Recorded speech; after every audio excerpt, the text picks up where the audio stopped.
all the effort that we have done for Correct, correct. SDG. Yeah. So this is a UN All right. thing, yeah. Our event is always timely, and the journey has never been the same, because those days everything was so early when it comes to green products or sustainability products. Yeah. That's right. That's right. Yeah. Yeah. Okay. Shall we start? We'll start. Yeah. Hold on.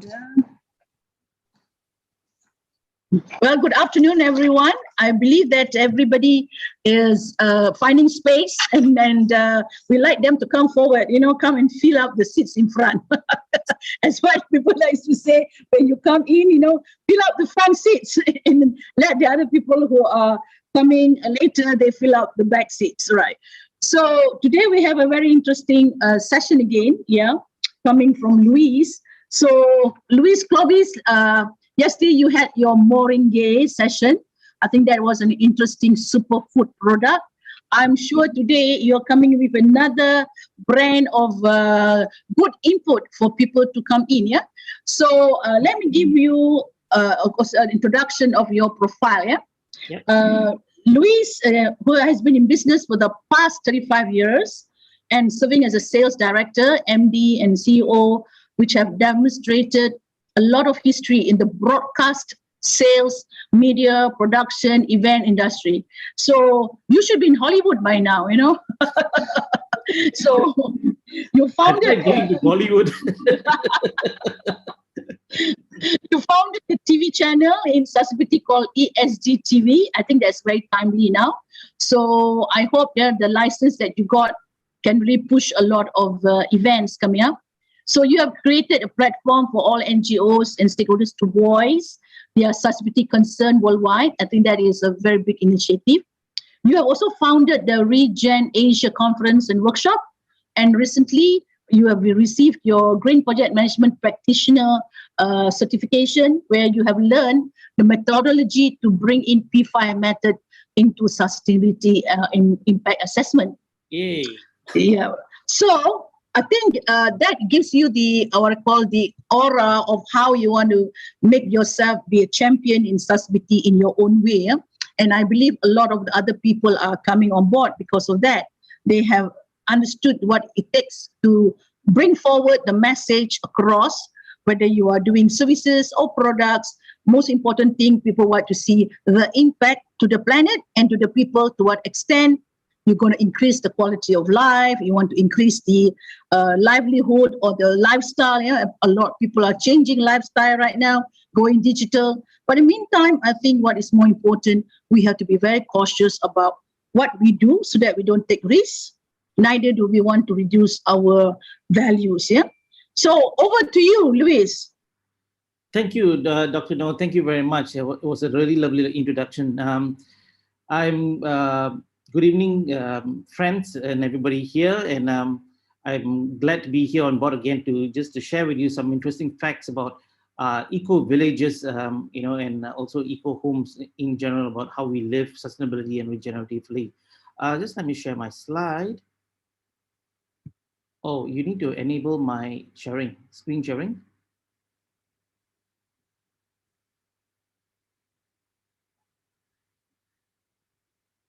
Okay, can see?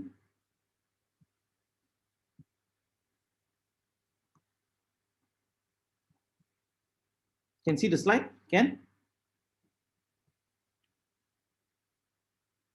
now? Okay, good. So, eco villages. So just a little bit of about the company, what we do. Regenesis basically is a consulting and training organization. We do all sorts of training for people who are in this sustainability industry, and also want to get into the sustainability industry, who wants to do some sort of CSR action activities, those kind of things, and we're here to help you. Okay. Regenesis is also a division under Empire Bay. We are actually associated with Madrid in a sense that we are registered. What do we do? Well, since we are certified green project manager, we also we have various different products. Since then, we're moving into the eco office environment. how we design offices, eco-village design, which I'm talking about today, in the International Mothership Hackathon project, which is going to be launched soon. Moringa, which I spoke about yesterday, Green Directory of 40,000 eco products, where we become a consultant to procurement departments. We do the job for you, and then skill them all, teach millions on a learning management system platform, a Finland program, where we can actually take your program, training program, put it on a platform, digitize it, and then make it available for everybody to learn online. My team, like I said yesterday, I'm the rose among the roses here. A few of the team members. Okay, let me get down to Eco Village. Now, this is actually a 1-hour presentation to a lot of people, especially investors. And I'm going to do it within 20 minutes, 25 minutes. So just bear with me. Okay, so eco villages is an ecological alternative. What I mean to say that is eco villages are really small. There's only 10,000 villages all around the world, and they range from European countries like Portugal, Brazil. They're in Thailand, they're in Philippines, and now they're starting to come up in Malaysia. Now, in Malaysia, there are certain spots that looks potential, namely places like Fraser's Hills, Cameron Highlands. These are potential spots. Yeah. So what is now the eco village is based out on a foundation of 4D framework, 4-dimension framework. One is actually the world views. Okay, it demands a new social structure to live with each other and nature, sustainability and regeneratively. Just try to move this thing blocking my view. Yeah, responsible social way. Social values include participation by all, okay, and also ecological values include clean soil, air, water, shelter, and fresh food in abundance. Economic values include local economies under control and local democracy. Now, these 4 values here has a lot of sub values in them that carries weight as to why this foundation, this structure has been in place before we start talking about anything that related to human and environment living together as one. Yeah. So moving forward, I'll break down into worldview first. Now, worldview is all about being soulful, being integrated between from science to spirituality, meaning to say you must have some sort of kerohanian, okay, in what you do with nature. It cannot be separate. That means to say that people cut down trees and say, "Hey, I want to cut down those trees and make the land wider and spacious." And there must be some conscience to understand this process of cutting down trees or harming nature, because you're affecting the habitats of other animals as well. Okay, so the idea of worldview is basically is to come back holistically to look at this, to your soul, reconnect with nature, reconnect with human beings and the natural world, transformation of consciousness, shifting of consciousness, your personal and planetary health, okay, involved in if it's affected by that, social engagement, in terms of spiritually. This is all irrespective of religion. It is all about your soul, how you deal with life.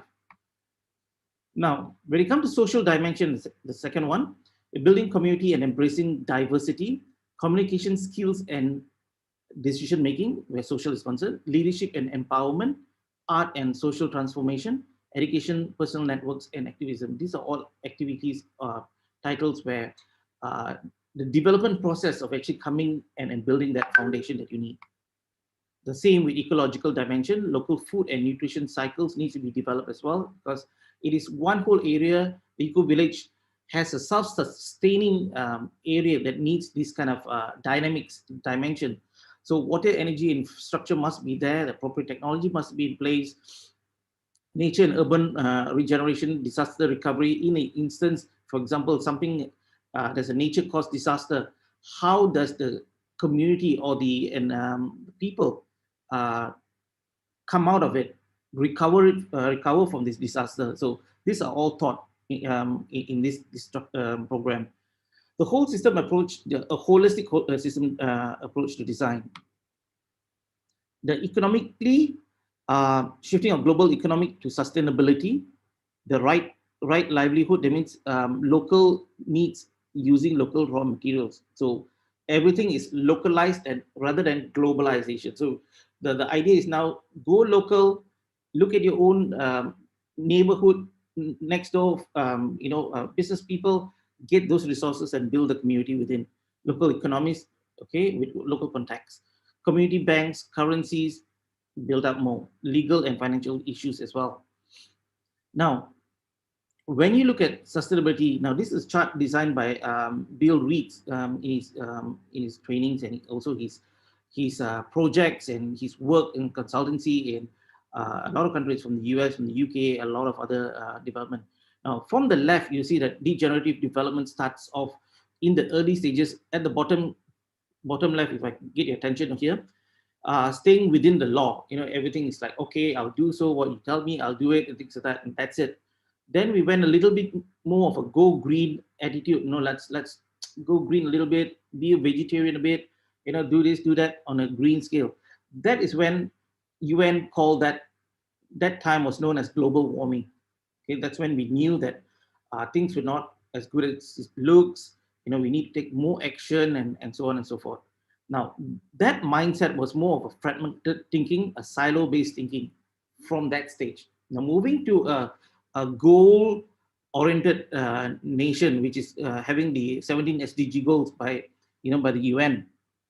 They also implemented this when global warming turned into climate change. Okay, so that's when the change happened, and this basically is during this time sustainability was known to be to achieve the 17 goals was to create no harm to all these different aspects of life, areas of development, and so on and so forth. Now, what happens now is like from sustainability, it's like a spiral spinning up. Yeah, you see there's a spiral spinning up because when you have a spiral spinning up, you don't see uh, chains, broken chains. When you find that somewhere in between gets stuck or somebody cannot do something, the chain becomes broken. But in a spiral circular format, as the spiral goes higher and higher, you have continuous improvement at the same point. As you get higher and higher. I hope you understand. Um, then we have what we call at the bottom area here. We have restorative, where we help improve habitats. We are planting more trees. We are human doing things to nature, helping, and we also reconciling with nature. That means we are building bridges. Those days we would cut the habitats of animals. Whenever they and what happens is when you see on your highway, animals are rolled over and driven over and die because we have actually taken over their habitat. They can't cross the roads. So now I think WWF and a few others have actually built pathways, tunnels under roads so that these animals, creatures can actually go under the roads of our highways and cross to the other side of another habitat, new habitat. Yeah, so that's being happening. So that's reconciling, but that's still not fully uh, uh, the answer to coming to a regenerative culture mindset. So the thinking patterns change here because the living system design is totally different because you view life thinking in patterns and principles, because here you are now, you are doing things as nature. You're not separate anymore. You're not looking at nature and thinking that it's separate, but here you are in a regenerative area. You are with nature. In every consideration, you are one with nature. That is the concept over here, what I mean by regenerative. And therefore, you get a spiral that goes up and you have continuous improvement from there. So that is the difference. Now, when it comes to benefits of eco villages, they use natural resources, they educate the community, they regenerate the environment, responsible economy, and successful coexistence. Now, around 3.5, that's 3.5 million, sorry, people, okay, that's 30% of the world population today live in cities. You can imagine how much is that in 20, in the next, by 2030, we will have 5 million in cities, okay, and you can imagine the carbon emission rates that goes up during that time. United Nations also warns us about the urbanization that's going to be threatening fresh waters, waste waters, and public health. What are we going to do about it? Urbanization, housing development have to find new strategies of how they handle water catchment, how they deal with energy, those sort of things. Yeah. Of course, there is this project in Kenya that won an award where they built a home out of scrap metals during a earthquake that happened some years ago in 2017. So that is a culture that knows how to regenerate themselves. Now, looking at the SDG goals, it's a full impact goals because every one of these goals is being used, is being applied, okay, and targeted.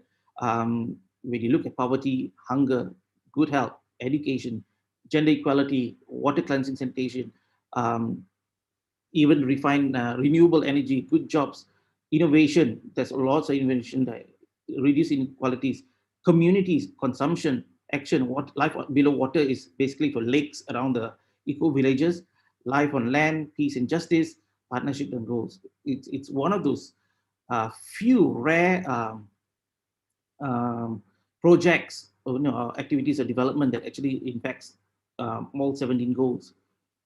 Now, shifting dynamics and effectiveness of eco villages. Now, from eco housing, you don't need to have like a kampong-ish house or village type of look-alike house.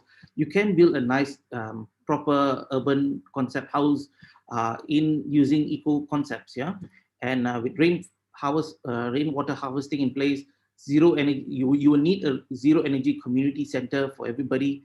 That will also encourage ecotourism in that sense. For people to come over. Now, we also encourage people to go smokeless burning, where you have solar powered barbecue stove, just an example. Now, the urban planning can be of with such using the dynamics of eco village properties, food securities, natural resources, and of course, stop pollution. So these are the core dynamics of eco village. Now, green school programs. Now, these green school programs are known all around the world, namely in Finland, Nova Scotia, New Zealand, Australia, Cambridge. They have their own curriculum and they have it online as well. Now, a lot of these green schools are all over the place because there's at least about 10,000 eco villages around the world already. So some of the schools are already being applied in those villages because parents tend to move from one country to another and things like that, and their children need to study. So therefore, schools like this are being created to give the students the leverage to learn about what eco village is about, eco sustainability all about, and their parents can also do their work while sending the student, the children to schools like this. And of course, our local in Malaysia, we have our very own jungle school, conducted by or managed by our own very own Dr. No, the other Dr. No, sorry. Okay, so this is something new that I'm going to let you know that's going to happen, and this is a special project that I'm working on already, liaising with the a certain development company, and it's just being announced soon. Now, energy deficit, over a billion of Asian and African don't have power.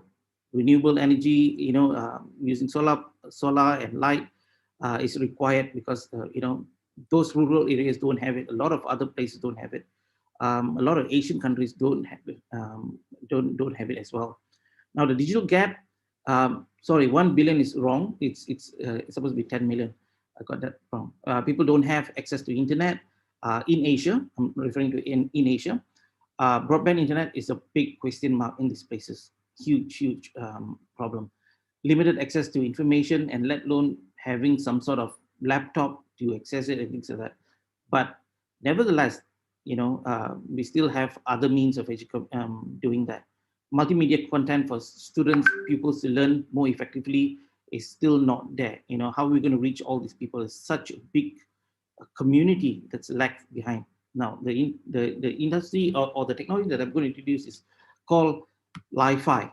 Now, Li-Fi is light fidelity. It's different from Wi-Fi only because it was unveiled in 2011, but it never took off only because the technology was not ready.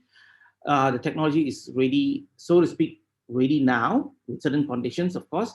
It's a light source that comes off from your light bulb that requires a chip in it. All right. So just to give you some example, Li-Fi equals Wi-Fi plus a bulb.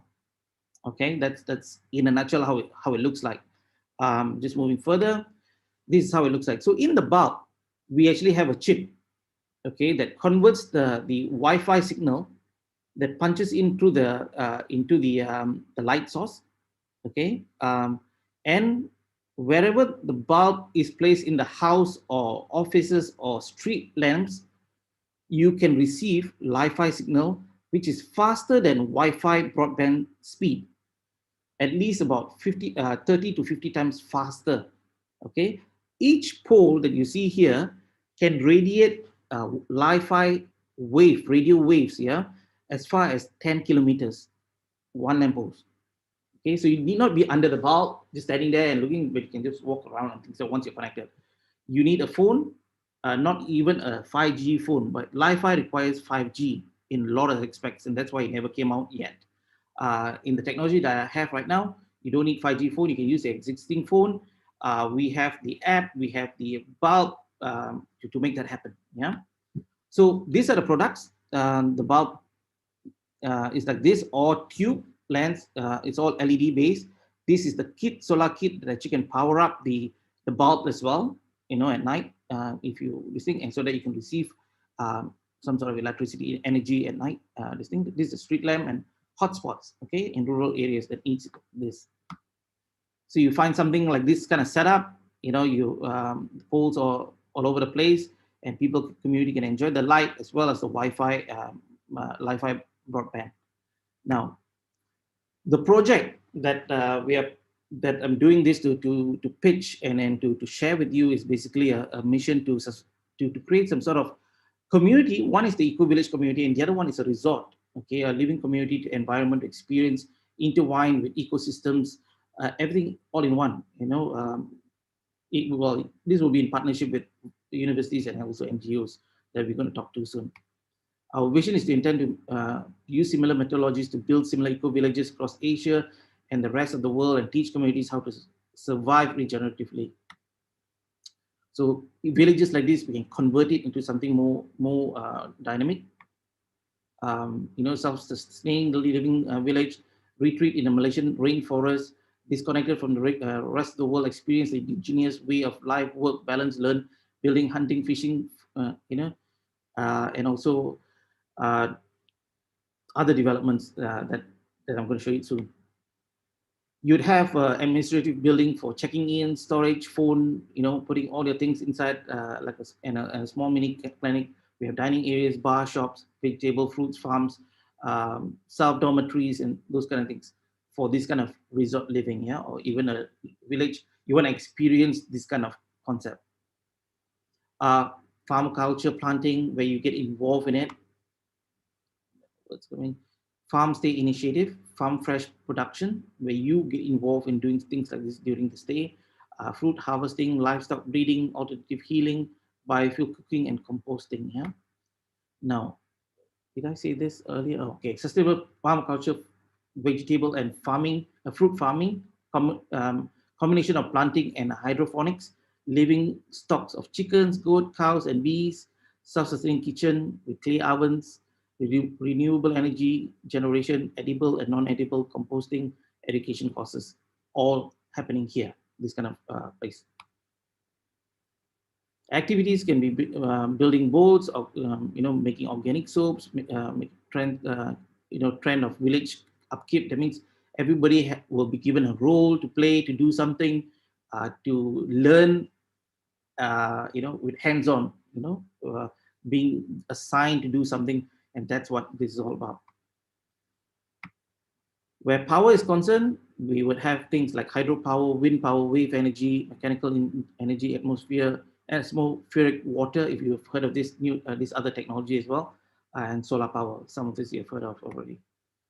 And of course, about health, we can do a little bit of reflexology, yoga, hiking, and Zumba activities. We would have things like building boats and homes, organic soap making, and tend to village and resort upkeep. Explore. Jungle hikes, forest exploration, cave hikes, bird watching, flora and fauna. Okay, the resorts will be something like this. Now, these resorts are all real resorts that are already happening around the world. Okay, and of course our design will be much different than this. We also plan to make hotels, accommodation with full family lots, with bedroom sizes, luxury version and also non-luxury version, depending on people who want to come and enjoy nature. Now, how does it affect the P5 standard and SDG and align it with the SDG goal? Well, all the ones that mark it purple are the ones that are in alignment with the GPM P5 and also the SDG goals over here, which are the ones that are being connected. Yeah. So I quickly go in terms of society and customers, human rights and ethical behavior, transportation. Well, traveling transportation is via boat or it all depends where we place this. Now, one of the project proposal was to actually have it in an island. Okay, we're cut off from the actual hurry-burry lifestyle and things like that, so that we actually enjoy the whole regenerative culture of that eco village. So traveling would be like a boat to the place, no cars. Okay, no other means of transportation that gives out gas and all these kind of things. So no. Digital communication, Wi-Fi technology. Okay, coming back to energy, used water, waste, material procurement. These are all the areas that we cover. Of course, the social impacts. These are the in terms of employment and staffing. You need them as well to help. With people checking in, those kind of things. Project health and safety, training, community support, marketing, communications, procurement practices as well. Environment, you have local procurement, digital communication, waste generation, recycling, and reuse. Economic impacts, return on investment for people who put their money into this business. The investment is good, returnable in many different ways, because not just people coming for training, people coming to plant foods, to eat, and many different areas. Even the farming, many different aspects of getting your ROI. In terms of governance, yes, ISO 9000, 1004, certification, ISO certificate, and many more. And that's it. That's the end of the presentation. So if you need me to talk to you about this more, let me know. My number is over here. You can just take a snapshot of this whole thing. And if you're a university lecturer, let me know if you want me to come and do a short-time course as a guest lecturer. I can do that as well. So good. Any questions? Hello, Luis. Spot on. You remind me of what I used to play in my kampong, where everybody was really much involved in gotong royong, in sustainability. We have everything what you just mentioned. Yep. I believe we have all that traits before, the traits on how we develop our community development, the learning about from everyone in terms of what it takes to stay together in an environment which probably those days we don't have that much of the education or the school other than going together as a group. Yes. So it's more about impacting the risk of when you are in a clan like that and in a clannish activity. So I was very fascinated with the fact that you mentioned about the element of the indigenous groups. The fact that they have their own way of staying sustainable, because they themselves are very highly educated, because they are the early people who have existed in this part of the world, while we probably are just learning about what it takes to even live in an urban environment, not only just about that we are really the new habitat, while they are already having a very stable habitat. Yeah, it's true what you said, Dr. Noah. I mean, I believe, based on our forefathers, a lot of things have been forgotten, and now we're now relearning and putting it into context and how to really do this properly, and there you have it. Yeah. Just that. Yeah. So what I gather that you are very much bringing the concept of the eco village for people to come back and apply the concept of sustainability in an eco village activity, right? If I can get you right. Yes. So there's two parts of it. One is the eco village, and the other one is the eco resort, which basically uses the same concept. So the eco resort is mainly for business people who want to build it and actually bring in people and actually experience what an eco village would be like on a short-term basis. The eco village is people who live there forever and ever, who want to be there as a community. Okay. So in other hand, I would like to. I know that there's a few people in Malaysia who has recreated a sustainable hub, sustainability hub. Yeah, and one of that is our own Susnet member, Gerantut. I would call head leader. Yeah, he is very much a person who have integrated all the community who are involved in economic activities to come together and support the ecosystem itself. Yeah, when you are somebody was rearing cows, somebody is rearing chicken, somebody is planting the herb, something is doing all these vegetable farming, and someone was also doing fishing. So as a sustainability hub, food security is very important for everyone. Yeah, but the exchange of economic activities bring them the togetherness of how we should survive together, not about just commercial what I call development to just make money, but how do you stay in an environment where you know each other, you understand who and who, you want to give them a good understanding about what it takes to be living socially, yeah, because the social environment is very intense in Malaysia because we have a lot of festival, we have a lot of a lot of cultural things that develop within the social structure. So when you talk about the eco village, it has a lot of social intervention, right? Not just commercial intervention. So how you handle that in what I call in that education system that you're talking about?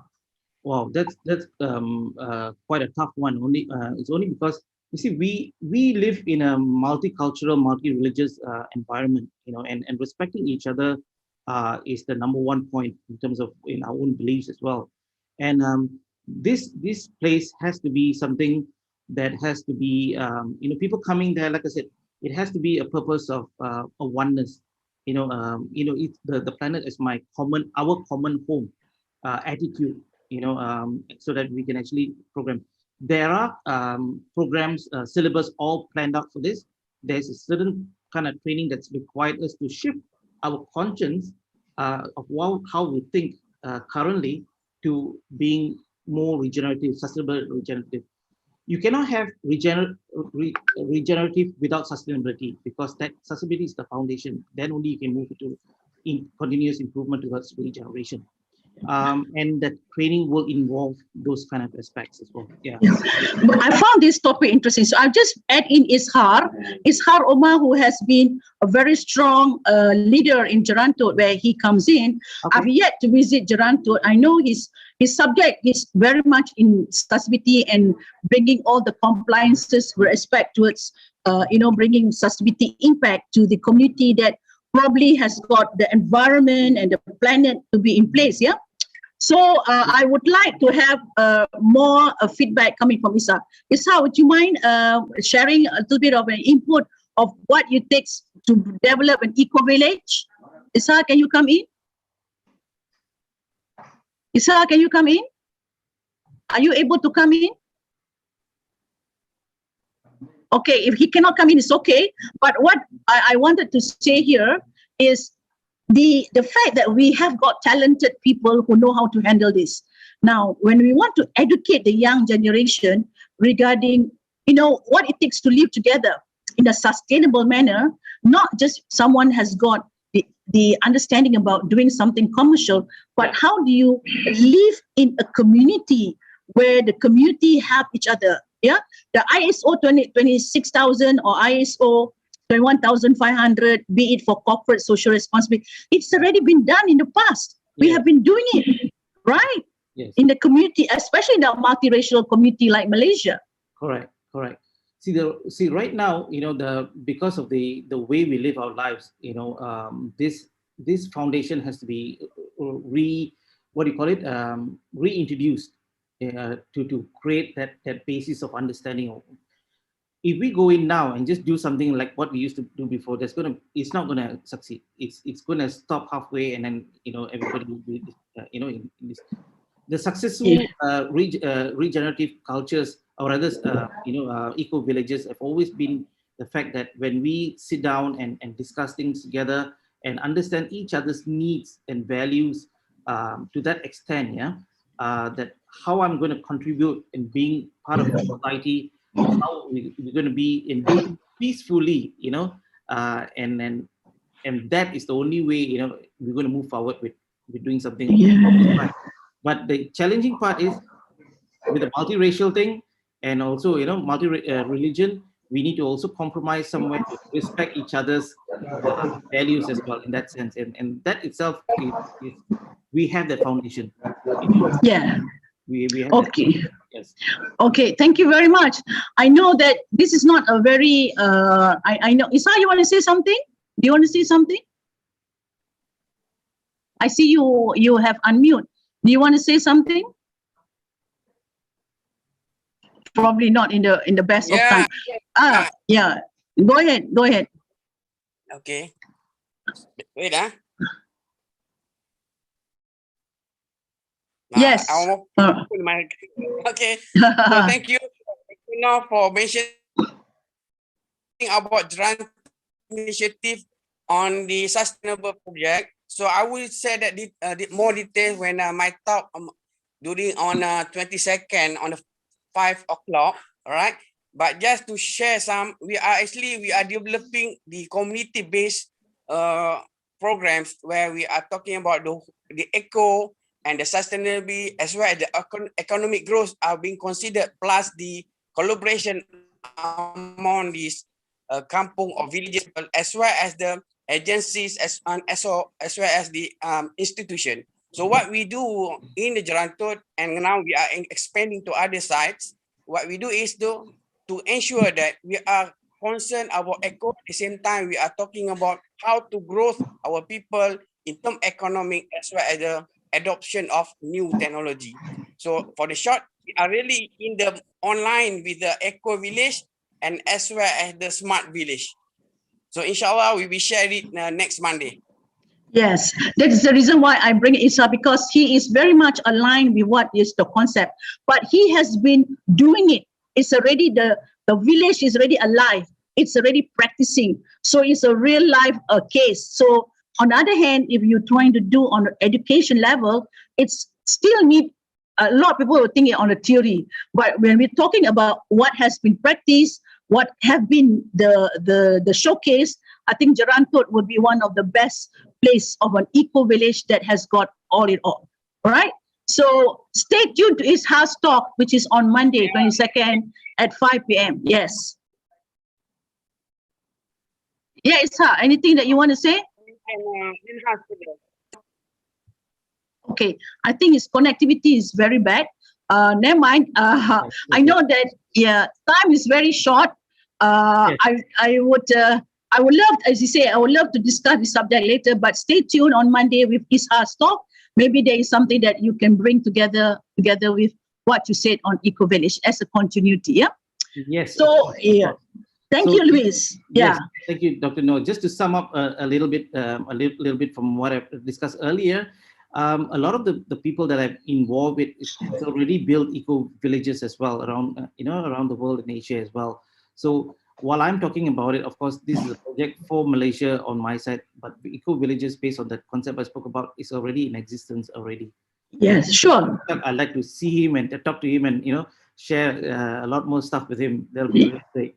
Thank you, everybody. Thank you, Dr. No. Thank you, Luis. So we'll see you each other in another session on the 22nd. All right. Okay. Thanks. Thank you. Bye. All right. So I'm already running short time because I know I like to run the time in a manner that it should be timely.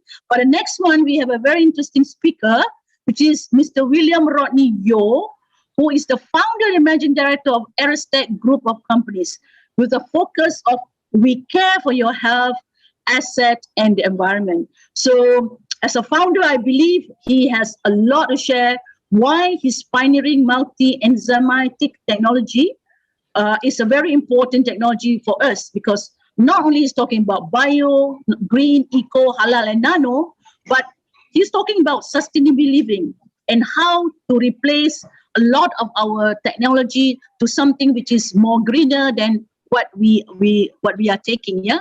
So I would like to pass over to Mr. William Rodney, all yours for your sharing on your Aerostech technology. Thank you. Thank you, Dr. Noor.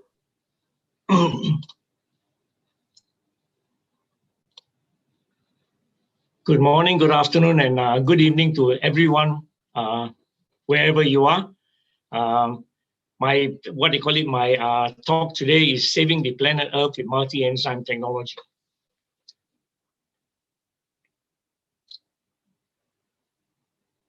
All right, we are a life and environmental sciences company, empowering nation through sustainable living. As a life and environmental sciences company, we always consider the impact of our business activities to health and environment. As mentioned, our products present no threat to nature. It is readily biodegradable, pH 6 to 8, and complies with heavy metal discharge. Now, our mission is to provide products and services via a holistic approach for sustainability, future developments to improve health, quality of life, prevent asset damage, and protecting the environment. Now, we aim to become the benchmark in human wellness and healthy buildings.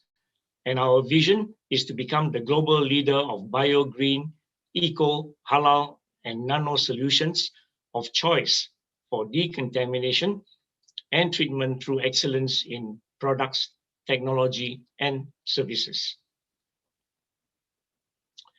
Now, I would like to start off with discussing a little bit about biofilms.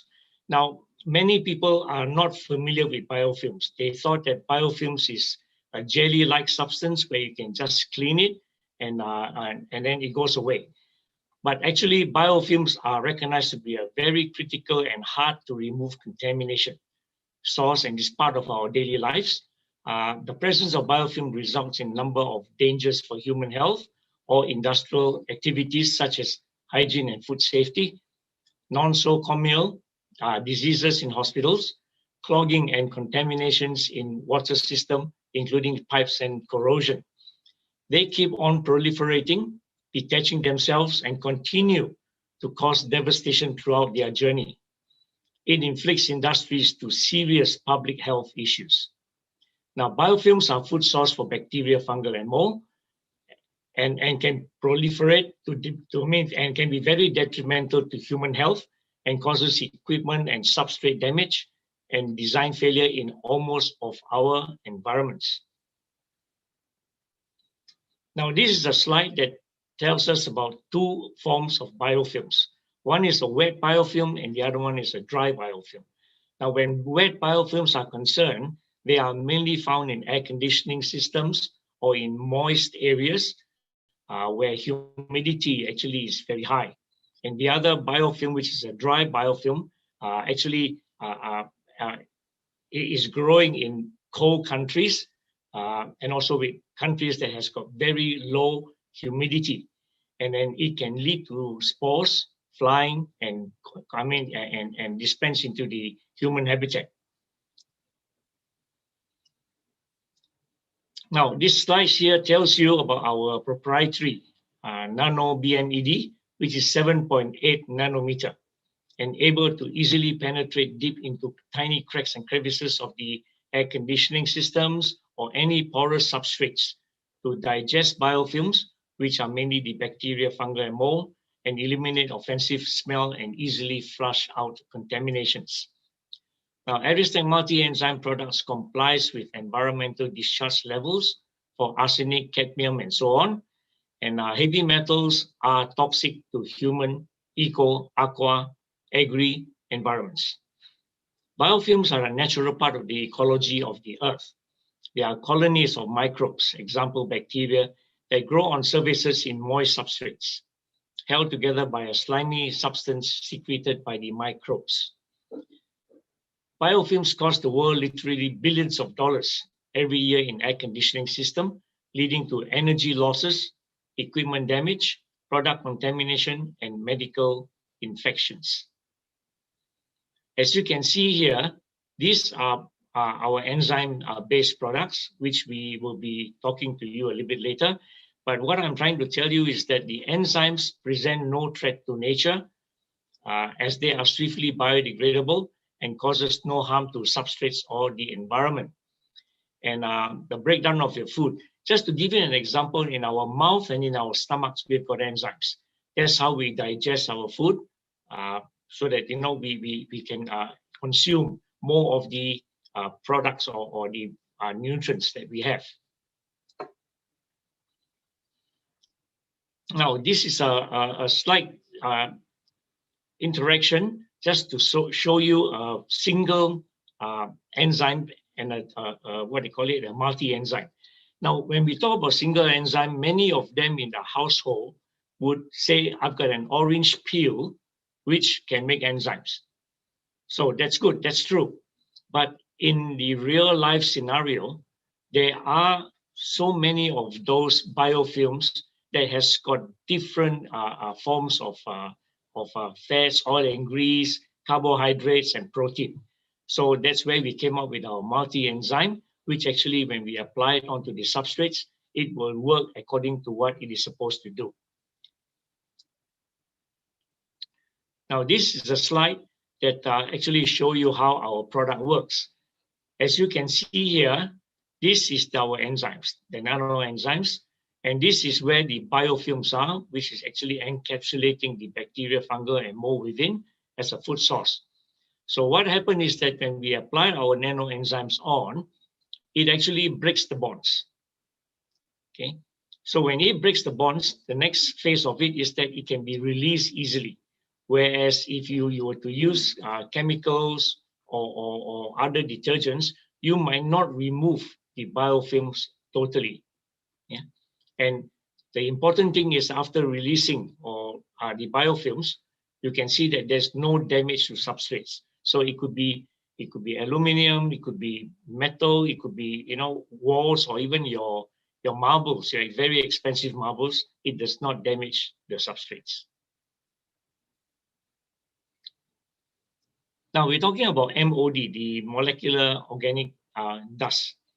Now it can cause a lot of problem, and then it's also our responsibility for the community as well as the corporate to ensure the financial part of it, the risk management, the asset management, politically significant, and then environmentally responsible company or person, then employer of choice, risk reduction, well-being of your health, and of course health. Yeah. Now our strength. Is that we are the product owner and manufacturer with an ISO 14015 certification. Our products are multi-enzyme technology. We are a pioneer in this product since 1990, and we have got continuous R&D for human health, and this is being done in Australia as well as in Malaysia. So we can customize products and stringent SOP. Our products are bio-green, eco, nano, and readily biodegradable. Our products are also food-grade, non-GM, and halal certified enzymes. It's sustainable and green building contributor, and we produce comprehensive reports and recommendations to customers, customized products, and we comply to heavy metal discharge again. Yeah. Now this is actually what they call it, a process of what we do. If, just say for example, if somebody wants to have our formulation or asking us to do a formulation, we run a very stringent testing to provide customized formulations for our customers according to their needs and requirements. So these are the processes that we will go through until the final product has been established.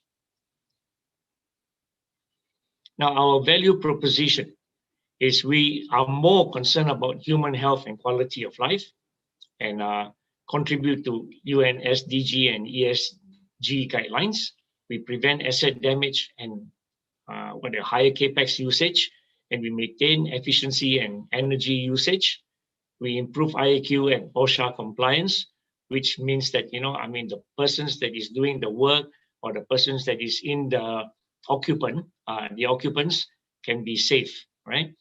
And we're safe, sustainable, and affordable. We improve hygiene and food safety standards. Now, reduce operating costs and better profits, and JIT production and zero waste. And last but not least, we protect the water table and complement the environment. This is our lab and production plant.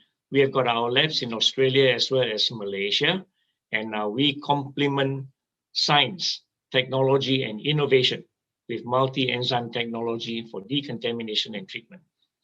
Now, Aerostech multi-enzymes are produced with stringent SOP and adhering to international and local standards. It complements the planet in most ways, such as enhancing human health, improve quality of life, prevent asset damage, reduce energy, removing contaminations to prevent infestation that can cause food and product contamination, and many more, depending on the target areas. It actually complements the entire chain from one end to the other. Most importantly, it protects the water table and complements the environment. We develop and manufacture these specialty multi-enzyme products in both small and large quantities for various applications, such as food and beverage, chemical processing, life sciences, waste management, and in-depth cleaning. We practice sustainable or green manufacturing and just-in-time production, where we only produce the products according to the need, quantity at a time, with zero or almost zero waste. This is to optimize our usage of resources and avoid any wastage due to shelf life expiry. Now, our enzymes is applicable, as you can see in this slide, to these scenarios and many, many more. It doesn't stop here. But what is up here is the only thing that I can put in, because there's no more space for me to actually put in even more. So we do use these enzymes to clean surgical instruments, and we also make products for forensics, where if there's a murder in a house or in a building, I mean, our enzymes can be used to clean up the blood. Right, on this slide here, we just wanted to show you that our products are very, very safe. So what we did was we went to CTRM, Aero Composites. Now, CTRM is a company or a entity that actually do research on substrates. So as you know, the aircraft is practically made of aluminum actually. So what we did was we used this aluminum substrates to send it to them to do an evaluation. And they used the ASTM C694-90A, an experiment 2 in-house method was applied for this testing, and our water-based BMED solution, which has not caused any chemical reaction to the substrates, as you can see in the middle here. Whereas when they use the other products, which is alkaline or maybe acidic products, oxidization takes place, and then the weight loss is there. So ours was zero weight loss actually. So with the outbreaks of the coronavirus and other epidemic diseases, microbial contamination has become a significant focus in both HVAC, different groups of people, and why? Now, due to our capability as R&D, we have incorporated a product with active ingredients approved by the relevant US bodies to retard coronavirus. Now, decontamination and treatment should be the highest priority as a new normal. It is manufactured according to the guidelines and recommendations by the Center for Disease Control and World Health Organization.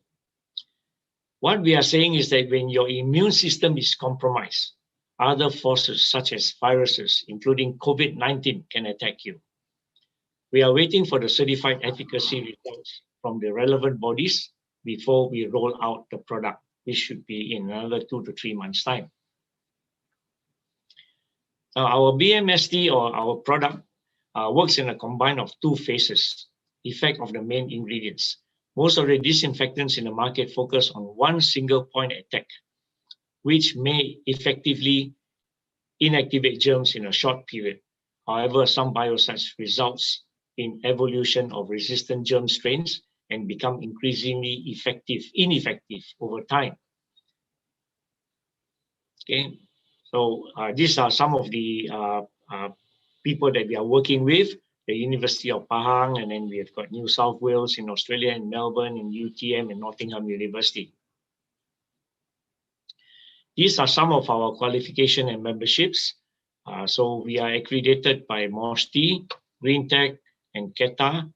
And for our memberships, we are a member of the Green RE or Green RE, Green Building, what they call Index, and with the Green Building Council of Australia. And we are also a member of the ASHRAE and MGBC in Malaysia. Now, the awards that we have got was, the latest award that we had was the ASEAN Business Award, which actually was last year, November, and we got the certifications in January this year. So this is some of our accreditations and our third-party verifications. So we work very closely with ChemWatch, ALS Laboratory, Akumen, CRIM, and CTRM. So we, as I said earlier, we are an ISO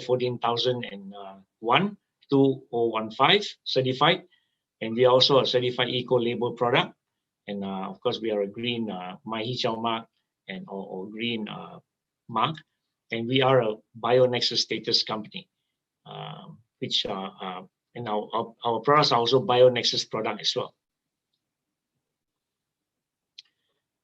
Now, this is my last slide. So it's important for the second or third world countries to adopt a sustainability plan as early as today to prevent what the first world countries have neglected and finding difficulties in trying to reverse the past.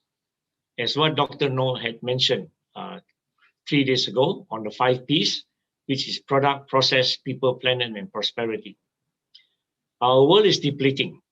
We cannot change or turn back the clock, but we can start now from further deterioration. For those who have not polluted the earth yet, we implore on you to start protecting it now, before it is too late. Learn from the mistakes of others. We offer partnerships to governments, building owners, developers, consultants, facilities directors, and service contractors to spearhead the transformational strategies, innovative approaches for achieving financial sustainability and delivering greater value through operational excellence into bio-green, eco, halal, and nanotechnology. By changing the mindset of existing players to be more sustainable and in line with the United Nations Sustainable Development Goals and environmental social governance ratings. We are dedicated to the use of our unique innovative technology to contribute to the culture, benefits, and welfare of people throughout the world. Thank you, Dr. Noor. This is the end of my presentation. Wow, William, thank you very much for an impressive, short but sexy, I will call it, because it's interesting that you have been here since 2002, yes, and that you have done a lot of research and to prove that whatever that you're doing on this level of R&D is to give back to the community. I think that is what we want. We want the R&D to be discovered, to be explored in the manner that we all know what is wrong if we don't do it. Yeah. So yep. You have this is the era where R&D comes in and to showcase. Why I'm glad that you mentioned about the word 5P, because all this while we have been working on the concept of 3P: product, process, profit. Now, when people are dying and people are looking at the fire, why is it that things go wrong when technology is still moving very fast? And why is it that we're not getting the quality of life? There's always an element of when we are not concerned about the community or the planet, there is this crossback, we call that, yeah? A crossback to where it will give you all the elements of learning that nothing is good unless you know that you are living in an environment where community need to be protected. My question here is, since you have already done so much work since 2002, and you have seen the transformation of Malaysia, a roadmap, yeah, in terms of bringing R&D into the era of industrialization. Do you think whatever that you have come forward in bringing the bridges between Australia and Malaysia, there has been a transformation in this era between Malaysia and Australia? Yes, it is slowly but surely, but it takes time. I mean, it's slow. It's very slow for Malaysians to actually pick up, things like that, because I do not know whether it's due to selfishness or are not interested to understand or don't want to know about things like this. But Yeah.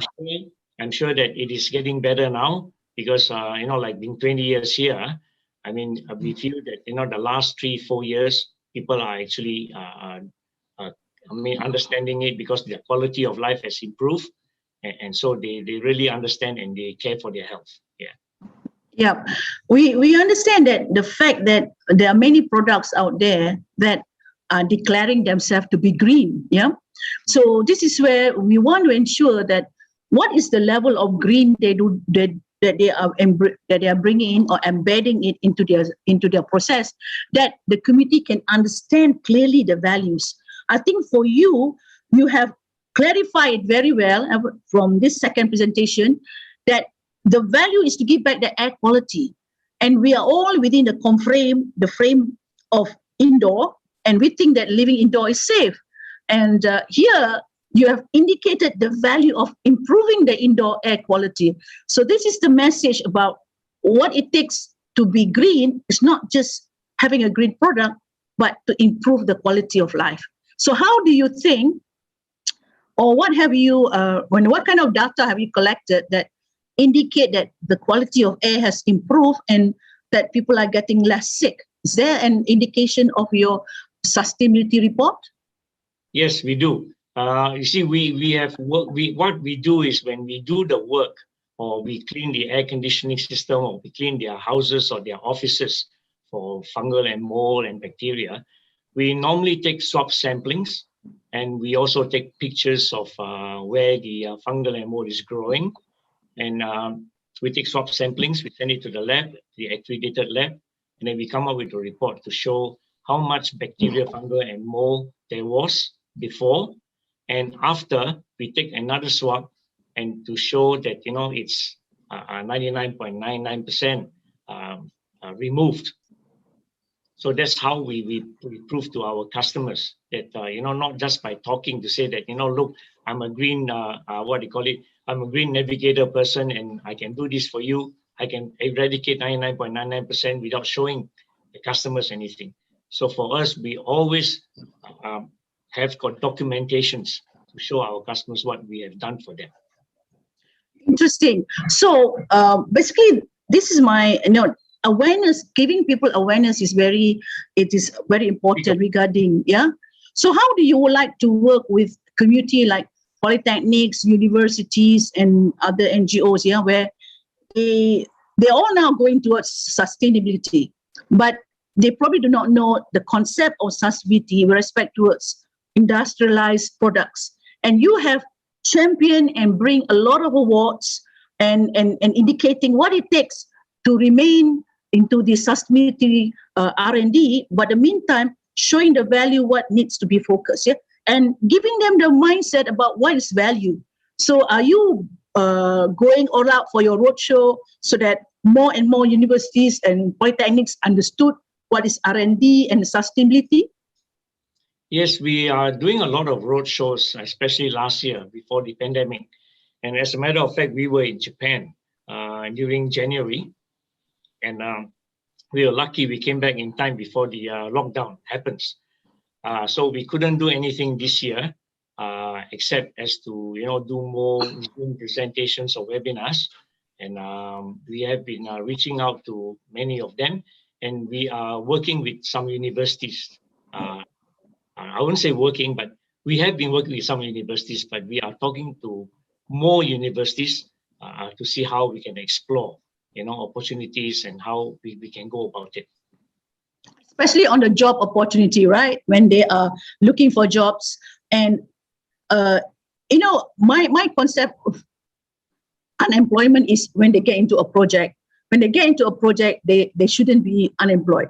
So the way I see it, you have got a very good product that can go into projects, be it in whichever community, in the urban, in the city, in the kampong, and so on. Yeah? Because that role of giving the message across to community that are so naive or very much not understanding quality of air or air quality. So this is where the graduates should go back and share things that they probably do not know. And with the fact they know more than what the local people can learn, there has to be a bridge about what they should transfer back to their families and friends about air quality. Because a lot of the time people just buy things just for the sake of buying, not just because of they want to improve their life. I would like to share a little bit, Dr. No, about Australia. Now, that was about maybe 15 to 17 years back or 20 years back, where the government actually helps a lot with TV, advertising, newspapers, education in schools, universities. And just to give you an example, like throwing rubbish on the floor. This is just an example. And a friend of mine, he forgot. I mean, not that he forgot. I mean, he accidentally dropped a piece of paper, and he was just walking, and his son was behind him. And you know what the son said? Dad, do the right thing. Because Australia, this phrase "do the right thing" is actually being sounded out throughout Australia, and practically every day. And these children are actually starting to understand how to to prepare themselves for a better environment. I think these are things that we Malaysia should actually do, from the schools, the universities, even in businesses, in companies or whatever it is, just to tell them about what sustainability is and what health and indoor air quality is. I think this should be there, because for us alone by ourselves to go and champion this is going to be a little difficult. But if the government or the NGOs or the agencies were to take this up and actually do it, I think that would actually help Malaysia in abundance.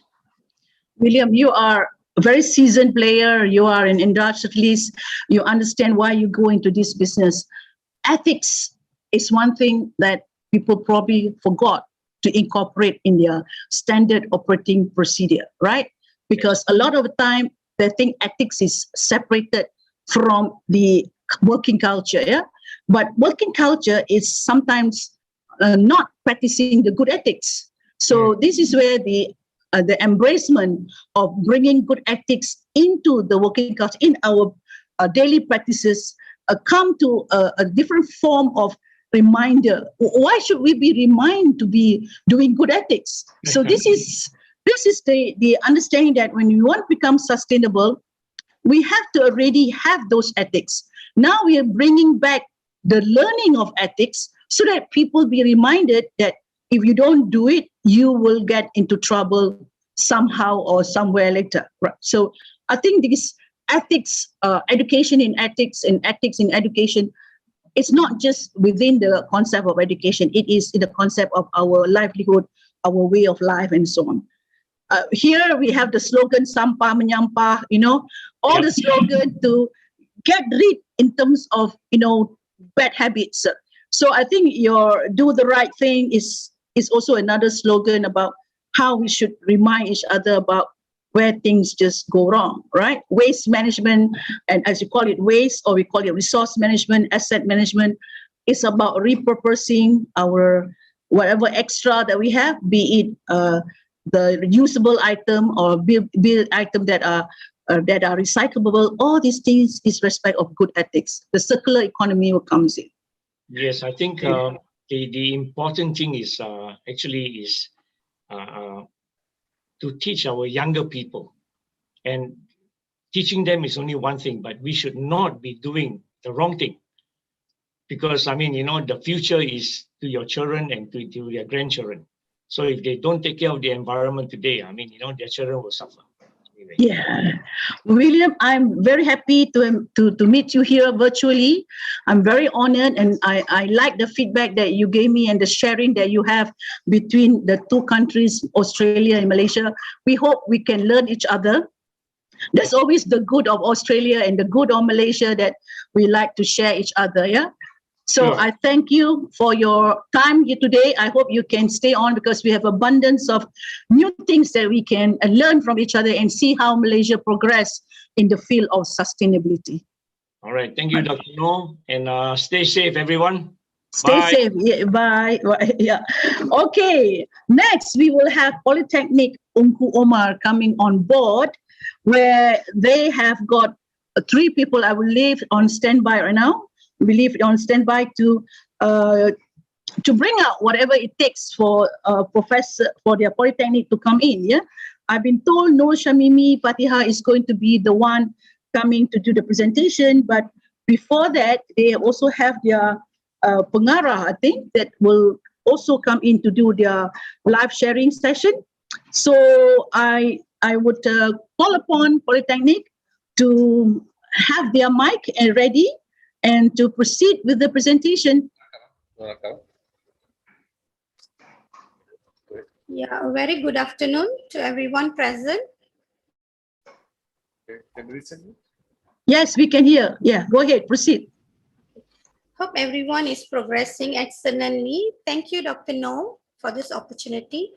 Okay, before we start with the presentation, I'm Arut Chelvi Tayanandan. I'm a senior lecturer from Polytechnic Ungku Omar. I would like to welcome all of the audience to Polytechnic Ungku Omar's webinar this afternoon. Okay, let me introduce, besides me is our Director of Polytechnic Ungku Omar, PUO, Polytechnic Premier, Technologist Haji Muhammad Faisal bin Harun, whom has been in the Polytechnic and College Community System for the past 36 years. He has been director of various polytechnics and community colleges for the period of 20 years, which includes Polytechnic Seberang Perai, Polytechnic Balai Pulau, Polytechnic Hulu Terengganu, College Community Hulu Terengganu, and PUO currently. With that, I would invite the audience to the welcoming video by our PUO director. Okay.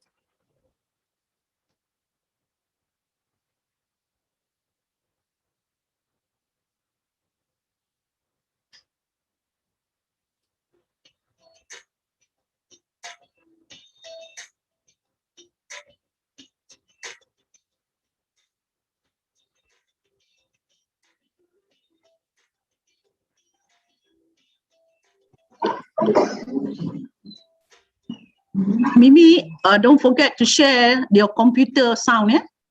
Yeah. Under the 3 dot. Share your computer sound. Sorry. Hold on. Hold on. Share the computer sound. Yes. Pergi kepada 3 dot tu. Yeah. Yeah. Yes. Okay.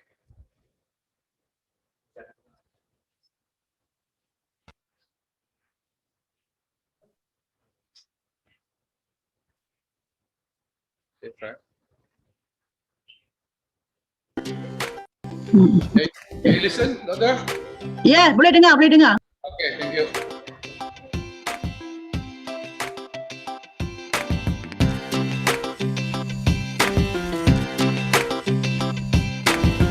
Tekan the video, video tak nampak. Tekan video. Video. Tekan video. Video tak nampak. We can hear the sound, but we cannot hear the video. We cannot see the video, sorry. Main video dulu. You main video dulu. Lepas tu baru you share computer sound.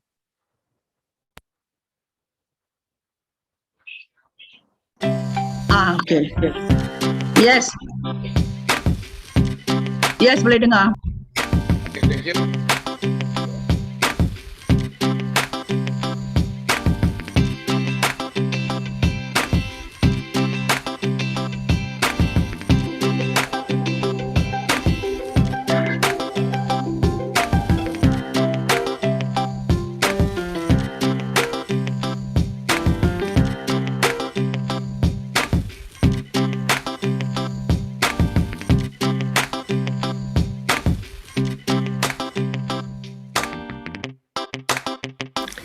Bismillahirrahmanirrahim. Assalamualaikum warahmatullahi wabarakatuh. Good days. Thank you, Mr. Chairman. Honorable Directors of Department Polytechnic and Community College at the headquarters, Directors of Polytechnic Malaysia, all guests from other countries, lecturers and students. Ladies and gentlemen, Polygreen Polytechnic Malaysia was established in 2015. Polygreen Polytechnic Malaysia aspire to create a green culture and sustainable polytechnic to make Malaysia a developed nation with high income but low carbon emission by the year 2020. Polygreen Polytechnic Malaysia makes all sustainable activities carried out in each polytechnic into mobilizer to the sustainability of the local community. Polygreen Polytechnic Malaysia also assists states and to achieve their goals. Controlling electric cut-off using application works to turn off switch such as lights, fan or air conditioning by using the blink application. For example, student or staff can turn off their light switch, fan or air conditioning located at high floor without having to go upstairs just by using the blink application. This application is very important to avoid wastage of electricity consumption and fuel consumption. The system uses Arduino nodes, AC to DC converter, channel 4 relay and blink application. We are proud of this innovation project produced by our semester 5 students. This proves that this application is a sustainability value in the curriculum has reached our students their value and this value has been implemented in the project that will be exhibited in this international webinar. Through this, PO students have also achieved competence in this sustainability and gain self-confidence in sharing knowledge internationally. This smart green community of Polytechnic Koma consists of a well-structured organization to adhere of these 17 Sustainable Development Goals, SDGs. These 7 areas of focus in smart green. Hence, further project activities are planned accordingly. Ladies and gentlemen, example of such activity are webinar, International Sustainable Construction Technology and Management by University Muhammadiyah Buton at Sulawesi with cooperation with Polytechnic Koma held on the 4th of March 2021. Secondly, International Conference on Sustainable Cities in conjunction of 15 Malaysia University Transport Research Forum Conference, MUTRFC, from 27 to 28 July of 2021. And the third one, final year project and innovation by the PO students from various programs in PO, such as a degree in civil engineering and a diploma in civil engineering. We are aware that this recognition will be given by the Polytechnic through major awards, namely Sustainable Campuses, Sustainable Communities, Sustainable Research, Sustainable Cultural and Sustainable Projects. For that, I hope that everyone can join hands by working together and provide a high commitment to achieve the goal of making PO a green institution. Lastly, together we can make Malaysia developed and low carbon nation by 2030. Thank you so much. Imagine if we could apply all the knowledge we have learned, we would be able to improve the quality of life.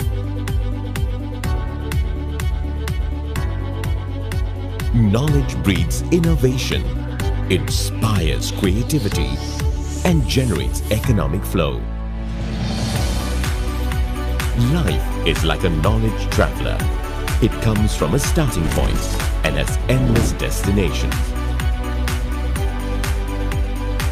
PUO was established in 1969. This new idea had succeeded beyond the education system inspiration and has entered a new global dimension. Working on the principles underlying the objective, vision and mission of PUO, we are always responsive to the generation of innovative human capital, as well as to the transformation of the educational institutions of the country. PUO is managed by knowledgeable, elite, proactive and credible leaders. PUO administration is led by 8 academic departments that focus on engineering, commerce and information technology field of studies. To ensure that the objectives are accomplished, the administrative system is strengthened by the support of 2 other departments and 10 units that help address the students' spiritual needs, language communicative competence, and shaping a holistic and wholesome future workforce.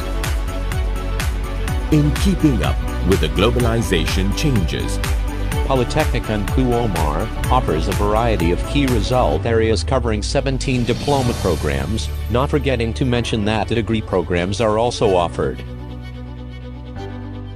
Parallel to the changes in the higher education institution system, PUO also offers its lifelong education program. This program, which gives more impact and access to knowledge-seeking individuals, has become an equity in the higher education system. Moving along with the smart awareness is the special needs education program that opens doors to the special needs students. The conducive learning facilities enable PUO to implement a variety of curricular and co-curricular activities. These activities have ensured that the students obtain the optimum achievement both academically and non-academically. In order to enhance the quality and productivity of the services delivered, PUO practices the invention of ideas as well as instilling innovation cultures and creative thinking in all aspects. The accomplishment of PUO as a premier polytechnic is further strengthened by the various awards or recognitions received from the different accreditation institutions at national and international levels.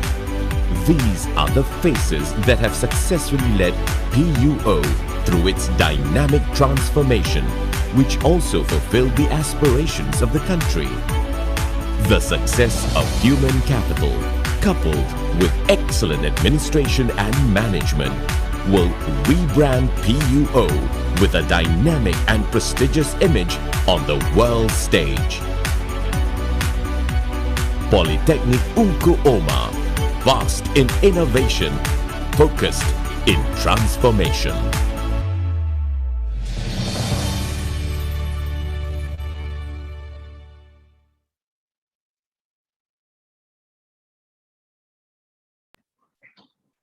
Salam, I think it's so lovely.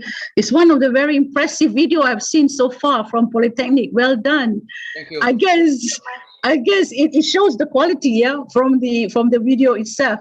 Not that I'm coming from Ipoh, I'm very proud because I believe Ipoh has got so much to give, and the fact that I think Polytechnic in Kumar is one of the earliest polytechnic ever created, yeah, and this is one of the leading example of a very good institution that can see the transformation of the human capital. I've seen many people who graduated from Polytechnic in Kumar have gone into universities, and they are all high flyers. So basically, I think the grassroots levels of where you groom your students bring the quality of the people. Human capital is the key towards our transformation in sustainability. Interesting now you mentioned about the low carbon city. Ipoh has always been the very, calm, stable. It's a very, they say pensioners town because nothing rocks Ipoh, right? It's a place where people would like to stay and live because it's not only cheap, it's not only safe, it's got all the varieties that you can think of. So, yeah.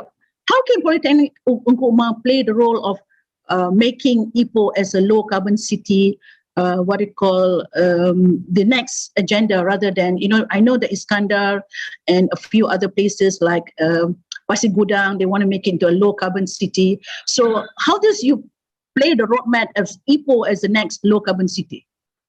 For PO in our campus, we limit numbers of cars that can enter inside the campus. For example, only a senior student are allowed to have a car driven inside the campus to ensure that our carbon dioxide emission is less in the campus. We plant a lot of trees, and then we're using a paperless job. For example, the lecture record file, everything is online. No need to write in the big notes or big files. And then we also using LED light for most of our lighting in the campus to ensure that we can save the electricity bill, which are really quite substantial, so high at the moment. And then also we are also implementing the conducive ecosystem of the public service, what we call it EXA. We're going to be certified soon. And then we also help other people, community to plant a tree, and also we have also program CSR program, build the condo like at the Lenggong, for example, we have a program whereby we built the building for the community. And then we also in the campus, we don't allow polystyrene. So in PO, polystyrene free since 1916. And then also, and a few things that all the program in Polytechnic Umar, the curriculum, we are embedded with a green, green technology inside the system. That's one of our, So I would say you have already inculcated the culture of staying green and safe, where you don't want to pollute the environment, people, and you have already bring the engagement of your students with the community, where you're talking about the Lenggong, the CSR element, So that's already the 2P element, which a lot of people doesn't want to do because they always think that role is not a function of a university, but the students need to know the contribution of their education is to bring back to the community. Sure. Right? So how does I believe your graduates have no problem about unemployment because they will highly be employed with the fact of your culture. So far, we are the highest among the polytechnic that our GE graduate employability. I think last year we managed to get 95%, despite of our MCO, PKP. We still managed to get more than targeted percentage. We are, for example, headquarters want us to have at least 90% graduate employability, but we managed to get 95%. Hopefully this year also we can maintain above 90%, more than 95%, hopefully. Wow. Because, that is great to hear that. I mean, employability of 95%. I'm sure you are one of the popular, target polytechnics for people to enroll. Yes. Which in the list of I see that there are 17 diplomas and and a lot of other curriculum that you have brought in. Which among the list is your most popular subject, and there is an increase of demand, and you are bringing a big pool? which of those lists has got one of your favorite, what I call promotion? Maybe Arul can explain. Yeah, actually we have several diploma programs like diploma in civil engineering, geomatics, architectural, and also degree in civil engineering technology, whereby students undergo work-based learning for this degree program for a period of 1 year in the industry, where they inculcate the sustainable element in their courses and also final year projects. So basically throughout PUO, final year projects, sustainable element is one of the main emphasis that we would like to see in students project, that even after this, the students are going to present on that element as well. Besides that, there are also subjects like air pollution, waste management, environmental management, and also green technology, energy efficiency, whereby students are exposed in this diploma and degree level in the campus. Very good. I mean, basically, you have it all covered in terms of the engineering. Now, we know that we are going into this manufacturing 4.0. There's a lot of people looking for expertise in this IR 4.0, robotics, machine learning, deep learning. How do you prepare your students to go along this line of industrial revolution? Okay, so for final year project, actually, one of the elements that has been practiced recently, maybe about 1 to 2 years, is IR 4.0. So even engineering students from background of civil or electrical and mechanical, they go about interdiscipline courses, whereby civil construction, they embedded electrical or mechanical element, for example, Arduino, and then like using sensor to their project to enhance the product, whereby the market value can increase.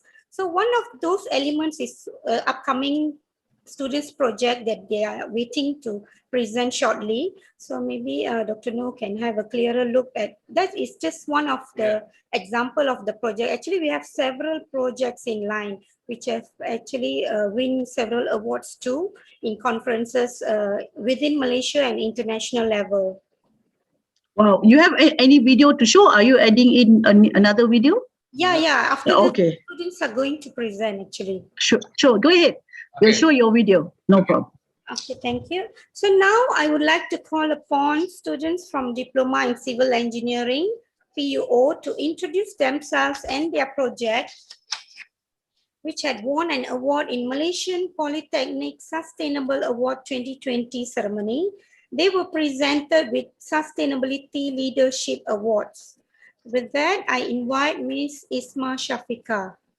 Isma, over to you. Assalamualaikum and good afternoon to everyone. My name is Nur Isma Shafika and now I'm in the middle of practical training. Controlling electric car off using application is actually a project that me and my team made for our final year project, supervised by our lecturer, Mr. Zohasdi bin Zulkifli. Unfortunately, our member Muhammad Amir Ashraf cannot join this webinar because of his busy schedule. So now please allow my partner to introduce herself. Shamimi. Assalamualaikum. My name is Nusha Mimi Fatihah binti Muhammad.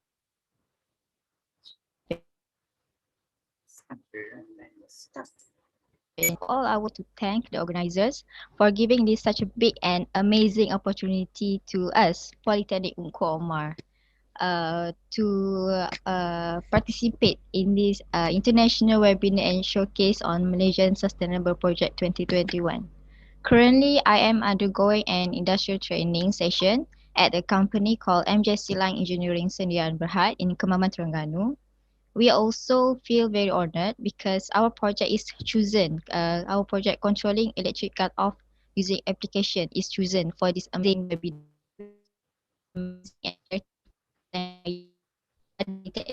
The line is not good. We will let you enjoy with our next video. So yeah. Enjoy.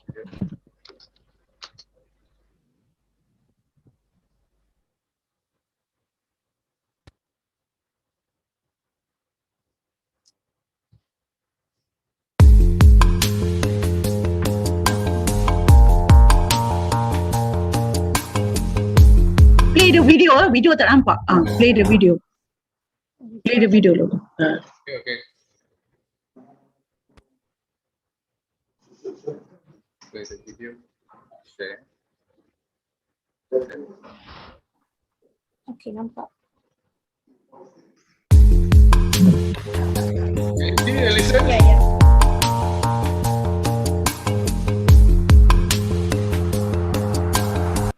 Good afternoon to all.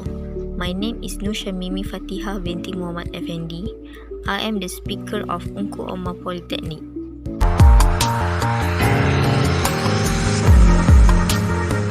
What is electricity? Electricity is the most versatile and easily controlled form of energy. It is weightless, easier to transport and distribute, and it represents the most efficient way of consuming energy.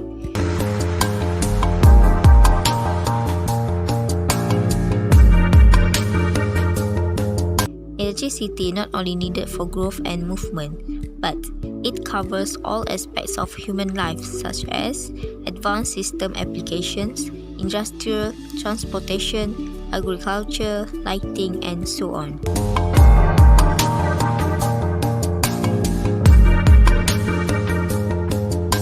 The purpose of this project is to reduce electricity consumption rate, create alternative, an easier way for those who always forgot to switch off the electrical appliances.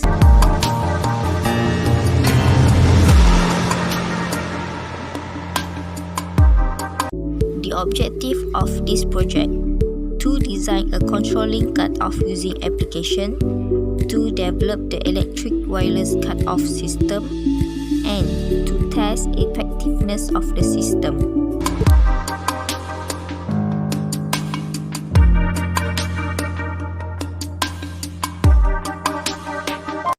Methodology. First, we make an observation and planning on how to design and develop the model. Once we have the design, we develop the model and then we insert the coding. Once coding is inserted, we make a coding test and cut-off system test. And then we conduct a survey and analysis. After done all the process, we make a conclusion based on our project.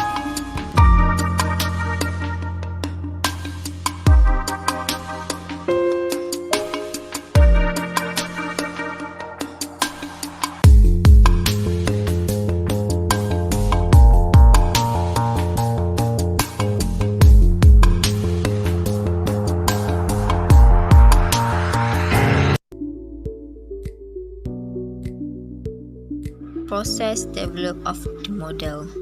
I will explain on how we develop the enclosure box. This is how the enclosure box looks like, where all the components are assembled. There are 4 types of components inside, which are node MCU, 4 relay channel, terminal block, and 5V AC to DC converter.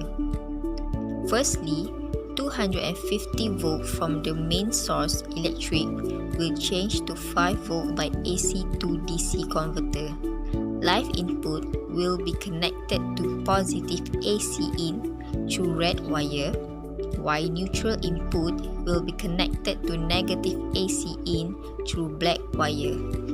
5V that had been converted will be connected to USB cable, where the USB cable will be connected to node MCU. Changing volt from 250V to 5V due to node MCU limited. 3 wires been using for node MCU. As per the first one is VIN, where it will be connected to BCC relay channel. Second is ground.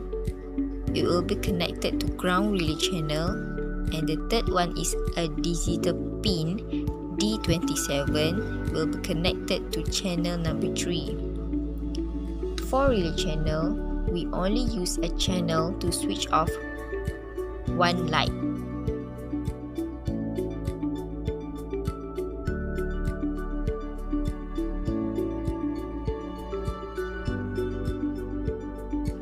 This green wire is live input.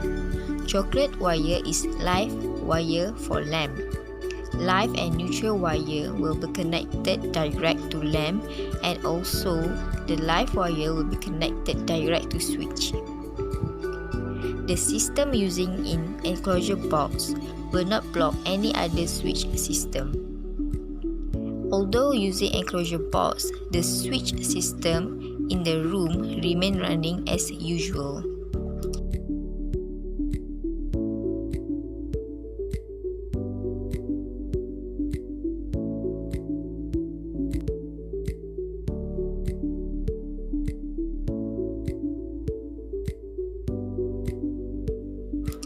This project is to facilitate the students or staff whenever they forgot to switch off the electricity. Firstly, you need to install Blink applications from App Store or Play Store. Both Android and iPhone can install these applications.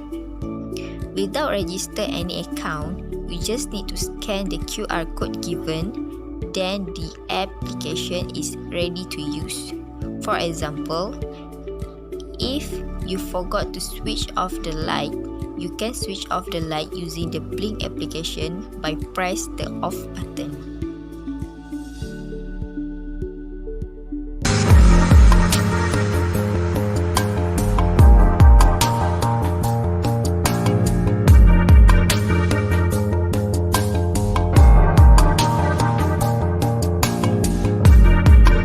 Is Blink application process. First, download the Blink apps from the App Store or Play Store. Then, create an account and then choose a new project. Next, name the project, choose type of the device and its connection type. And then, pick a suitable controllers based on the project for free. And then, page setup is done. Complete the button setup with putting the name of the bottom and choose the output type. Next, the project setup is complete.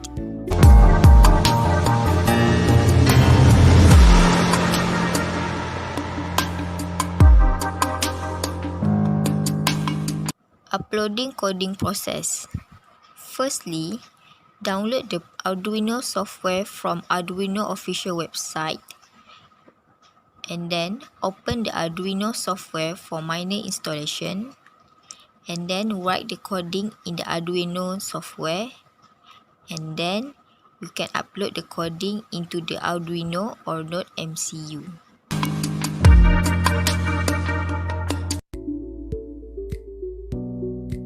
We already conduct a survey and test the project for some students in Ungku Omar Polytechnic.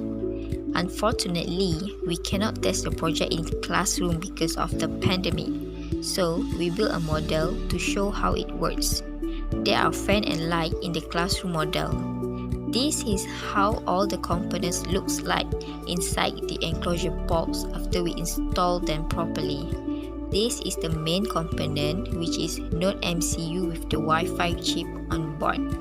Next is 4 relay channel with the autocopper circuit, terminal block, and 5V AC to DC converter to convert 250 volt to 5 volt and to supply to the Node MCU.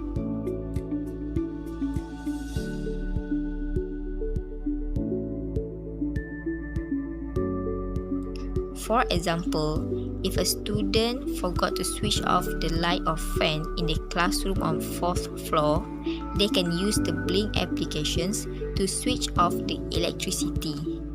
They just need to scan the QR code and the application is ready to use.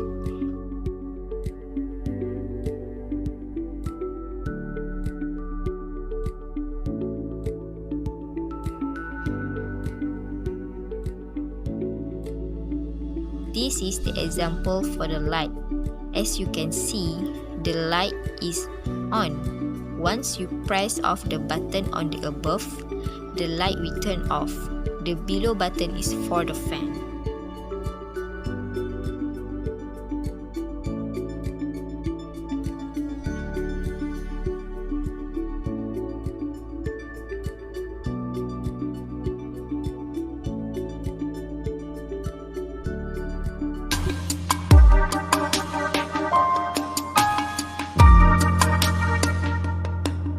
The impact of the project result: firstly, electricity savings. Secondly, fuse problem can be reduced. Thirdly, saving cost of electricity bill payment. And the last but not least is problem of air pollution and greenhouse gas can be decreasing.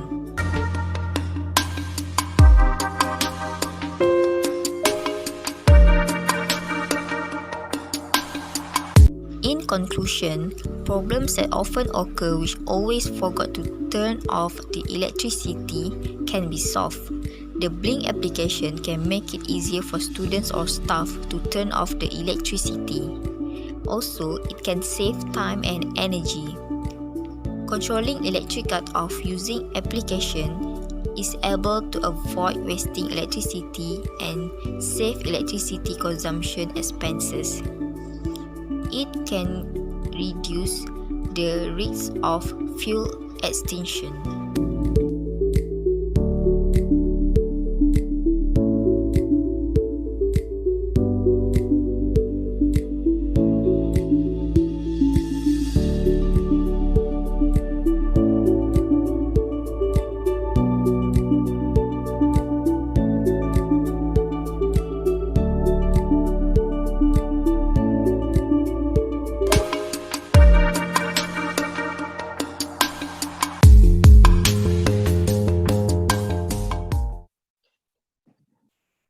Thank you. Thank you very much for the very informative video.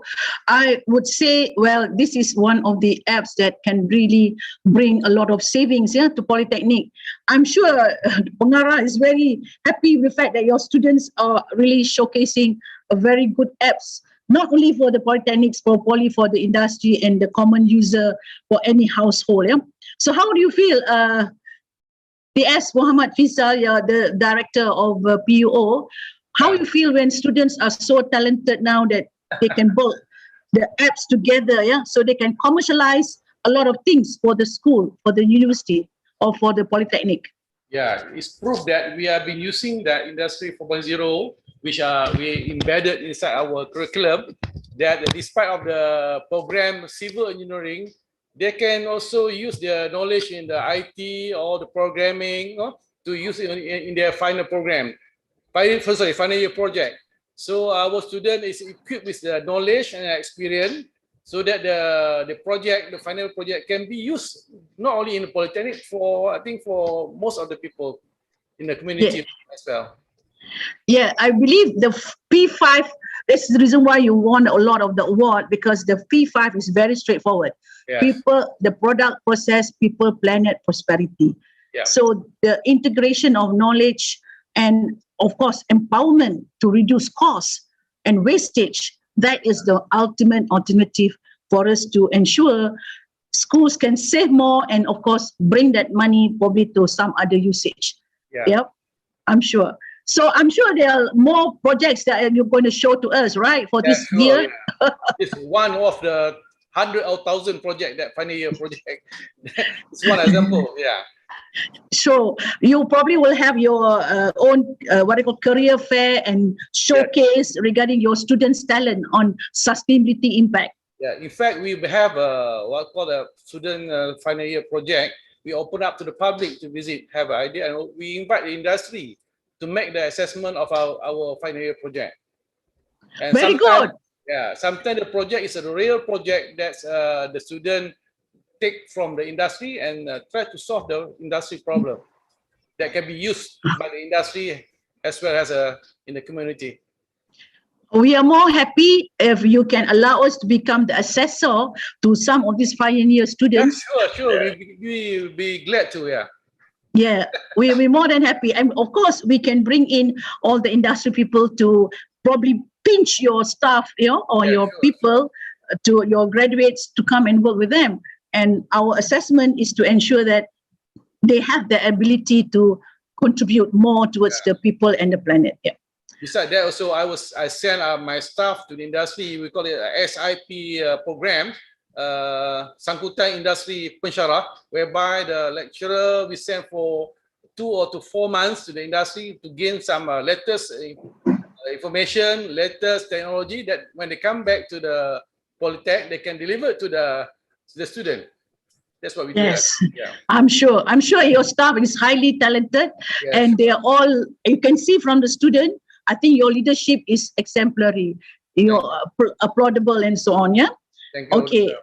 Thank you, Technical Specialist Muhammad Rizal, the Director of PUO, and all the students in the MC of the day from PUO who has done a very good job. I thank all of you, and I'm sure this is not the first time we're going to meet. Yeah, sure. Will be next time. Thank you very much. Yeah. Yes. Thank you, Doctor. Thank you. Thank you. Thank you. Bye. Bye. Bye. Okay, we go to the next polytechnic, which is Polytechnic Port Dickson. Polytechnic Port Dickson. I'm always in favor to see that the art and mural of Port Dickson has always bring a lot of knowledge to Polytechnic. Yeah, and we have the presenter, which is Puan Noremi bin Sheikh Azmi, Senior Lecturer of Department of Electrical Engineering, yeah, from the Polytechnic of Port Dickson. And you have a lot of experience, 15 years of TVET education, and obtained a master's degree in technical and vocational education. You also are having a degree in Bachelor Computer from UTM. And of course, your research is very much into technology, computer technology, Internet of Things, embedded system, mobile learning, and of course, the TVET education. So one of the things which I believe I was so impressed in your project from Polytechnic was the IoT base to monitor intelligent greenhouse, the system to grant a project for a grant project for or a great project for Polytechnic of Port Dickson. So I believe time is also an essence. So I pass over now to Puan Noremi for your showcase from Polytechnic Port Dickson. Go ahead. Okay, Bismillahirrahmanirrahim. Assalamualaikum and a very good afternoon to Dr. Noor and all the participants and audience. I would like to introduce myself. My name is Noremi binti Azmi. Today, I will be present with my team members, Puan Nur Farhana Umar and Puan Mimi Suhana. Okay, we are from Electrical Engineering Department, and first of all, we would like to thank SASNET and JPPKK for this opportunity to us to share our project and product in this session. We will start our presentation with our director welcoming speech.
Bismillahirrahmanirrahim. Assalamualaikum warahmatullahi wabarakatuh. May peace be upon us all. Alhamdulillah, praise to Allah subhanahu wa ta'ala for with His grace to be given the opportunity to deliver a speech in this international webinar and showcase on Malaysian Sustainability 2021.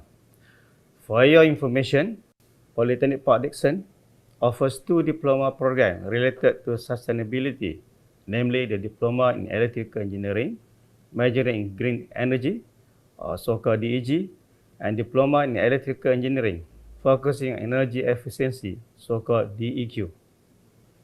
Diploma in Electrical Engineering, Green Energy program is designed to cover the broad discipline of electrical engineering, with emphasis on the field of green energy. The broad-based electrical engineering, which includes electrical and electronic principles, computer fundamentals and programming, semiconductor devices, electrical wiring, power system, and computer-aided design, provides versatility to the graduates. Toward the ends of the program, students are equipped with specialization knowledge, which include fundamental of renewable energy, green energy system, energy efficiency and management, and green energy system integration. The Diploma in Electrical Engineering, Energy Efficiency program is designed to cover the current wide discipline of electrical engineering with the added specialization of in-depth technical competence in a specific area of energy efficiency used in energy management. The broad-based electrical foundation of which includes electrical principles, power system and protections, electrical machine and power electronics. This program focuses on educating students about developing sustainability or sustainable energy practices.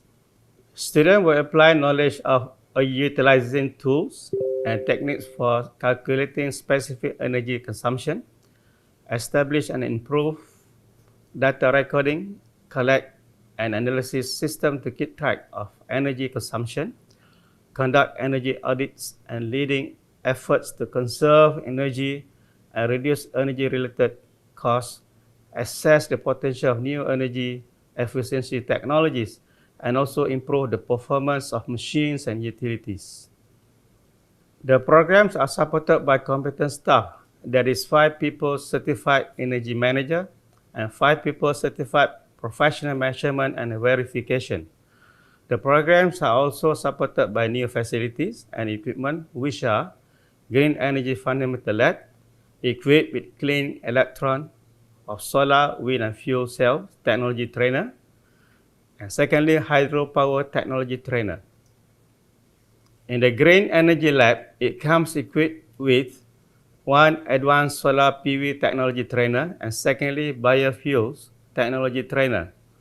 For the Energy Lab control, these are the latest equipment: energy audit tools, second, advanced energy auditing technology program with SCADA, SCADA. Thirdly, sustainable conservation technology program with SCADA. Fourth, computer control benchtop cooling tower trainer. Number 5, computer control centrifugal fan trainer. Last and not least, computer control centrifugal compressor trainer. As the conclusion, the existence of these two programs have brought forth numerous sustainability projects and activities which benefited and recognized by the communities. One of I would like to share is the application of IoT in aquaponics monitoring system. This project awarded as Project of the Year Awards in Malaysian Polytechnic Sustainability Award 2020, or so-called MPS SAS Award 2020, and also won the Malaysian Green Sustainability Project Management Recognition Awards 2020. Congratulations to the Polytechnic Port Dickson researchers. I would like to end this session by thanking you all for your interest and attention. Thank you.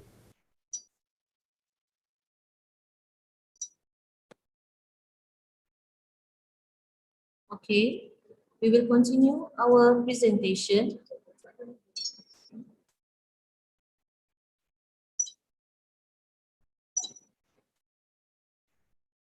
Sorry for the technical issue. Okay, we will continue with our presentation with some information that we can share about our Polygreen recently achievement.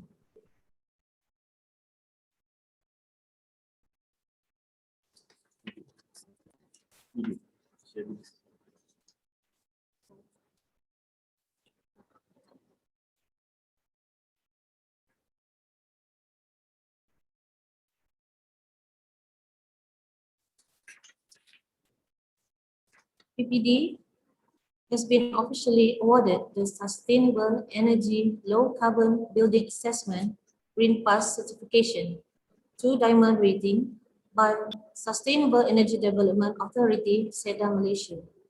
This is the first low carbon building recognition awarded to Polytechnic Malaysia due to its continuous effort in reducing energy consumption.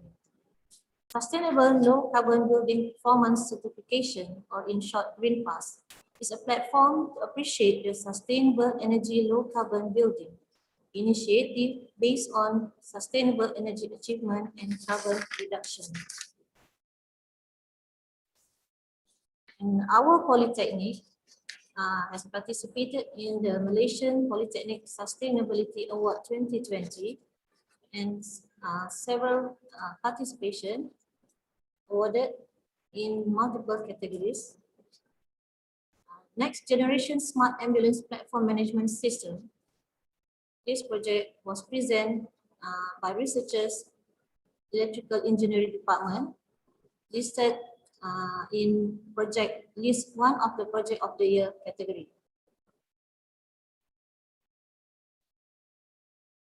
Green Art Paper listed as 2nd place in Sustainability Leadership Awards category. This project was presented by researchers in civil engineering. We Care at PPD listed as 3rd place in Sustainability Leadership Awards category. And this project was presented by HEP researchers. And Waste to Art 2019 and 2020 was listed as consolation prize in Sustainability Leadership Awards category. And this project was presented by civil engineering researchers. And lastly, our project application of IoT in aquaponics monitoring system is 1 of the Project of the Year category.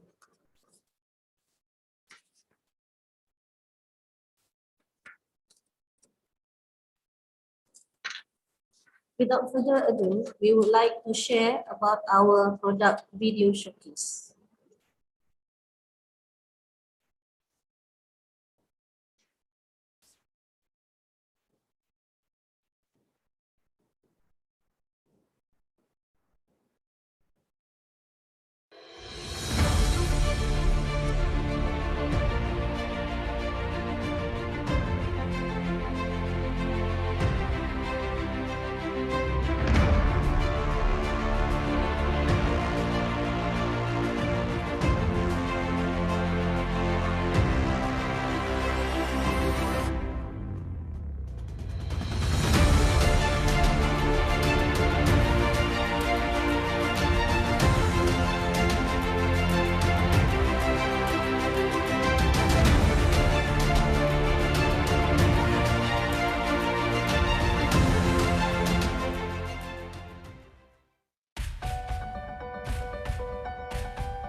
This video will present the prototype development process for application of IoT in aquaponics monitoring system at Polytechnic Port Dickson.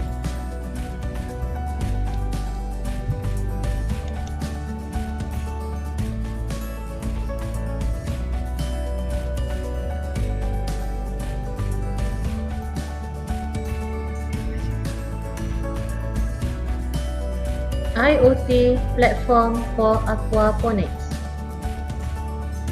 In a sustainable agriculture system, aquaponics is a modern symbiotic environment combines between aquaculture and hydroponics. This project is a development of real-time integrated monitoring system for aquaponics through web-based application.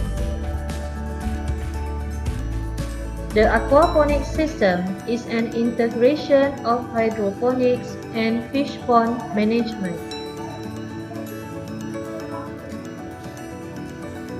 Hydroponics consists of management for ambient temperature and humidity, turbidity, and electric conductivity, while fish pond management is capable to monitor the pH value, water turbidity, and water temperature. All subnodes will send and receive signals based on data access networks with cloud computing and the development of web-based interfacing for control and monitoring.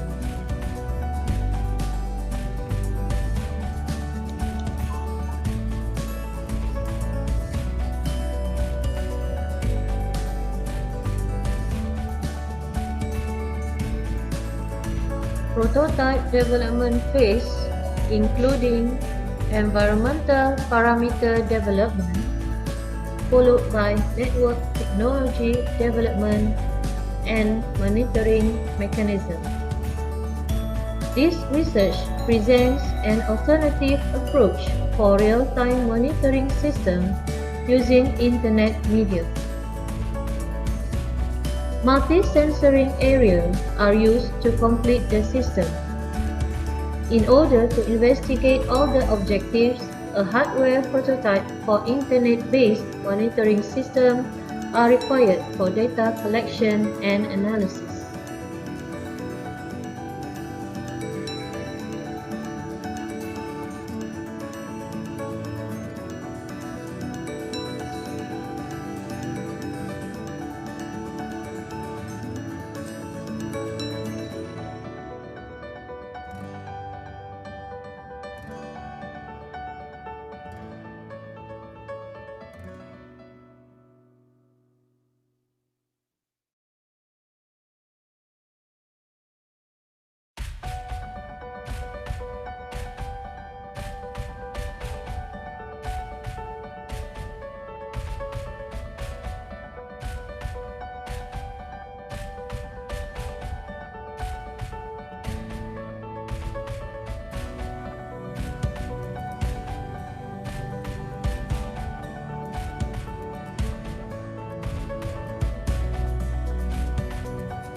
Sustainable project management for water and energy conservation. In the aquaponics system, the development is based on integration of aquaculture and hydroponics. The layout technique used in this system is nutrient film techniques.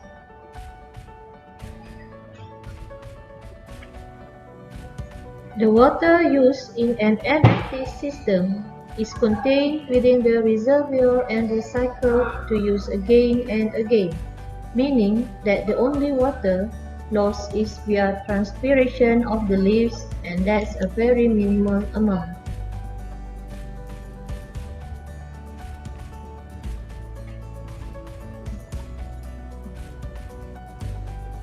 This system also does not require any high-powered pumps to function properly, and the water contained within the reservoir is kept relatively cool.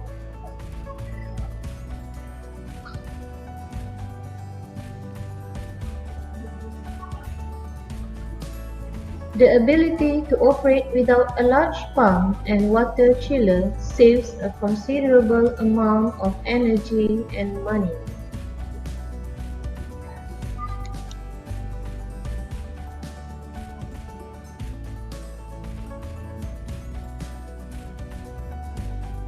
Sustaining the network technology. LoRa is a typical network of low-powered wide area network LP1. LoRa offers low power consumption that use ISM band, the unlicensed radio spectrum in the industry, scientific and medical radio band. This technology is to increase sensor battery lifetime and reduce the cost. LoRa has scalability bandwidth, and in addition, LoRa can also be used for narrowband and also wideband area. The LoRa protocol has been designed especially for low power consumption and extending battery up to 20 years. LoRa is capable of reducing costs by 3 ways: infrastructure investment, operating expenses, and also end node sensors.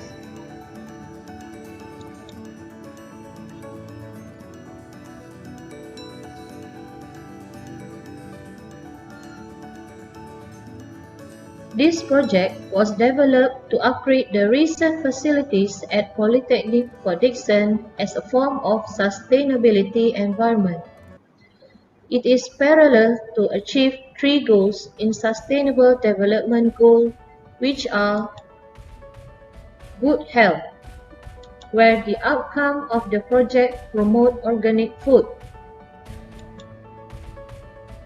quality education, where the process of development and outcome project promote self-learning and knowledge application, the innovation and infrastructure which promote the IR 4.0 activity.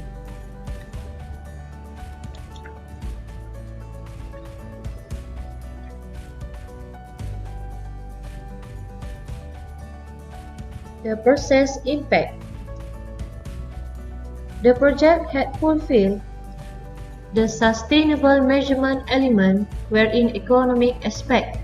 The project had saved in terms of the use of fish pellets, where fish in this aquaponic system were also fed from the hydroponic plant sources such as spinach. In environment aspect, aquaponic use 90% less water than traditional farming because aquaponics recycle the water in the system. While in people aspect, fully utilized automated sensor in gathering the parameters data help reduce the involvement of person in field. The impact was felt during MCO 2020, where all the parameters still can be monitored.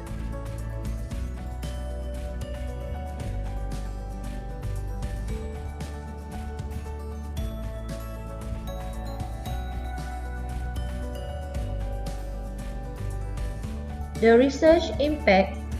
are widely covered the research and development, where the researchers had presented in the 8th International Conference on Global Optimization and its Applications, ICOGOYA, on November 2019.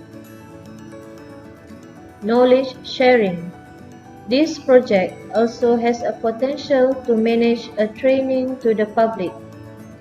Conjunction with this, the course entitled Kursus Asas Aquaponik have successfully conducted at Polytechnic Port Dickson for academic and non-academic staff. Teaching and learning.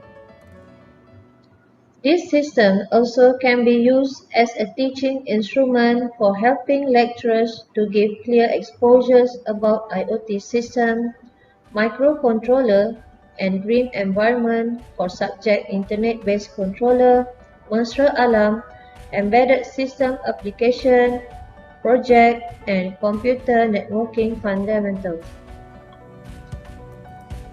Institutional benchmarking. This project has been planning to commercialize as a Center of Technology (COT) in the field of green energy. It will become one of the attractions at Polytechnic Port Dickson.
Nice.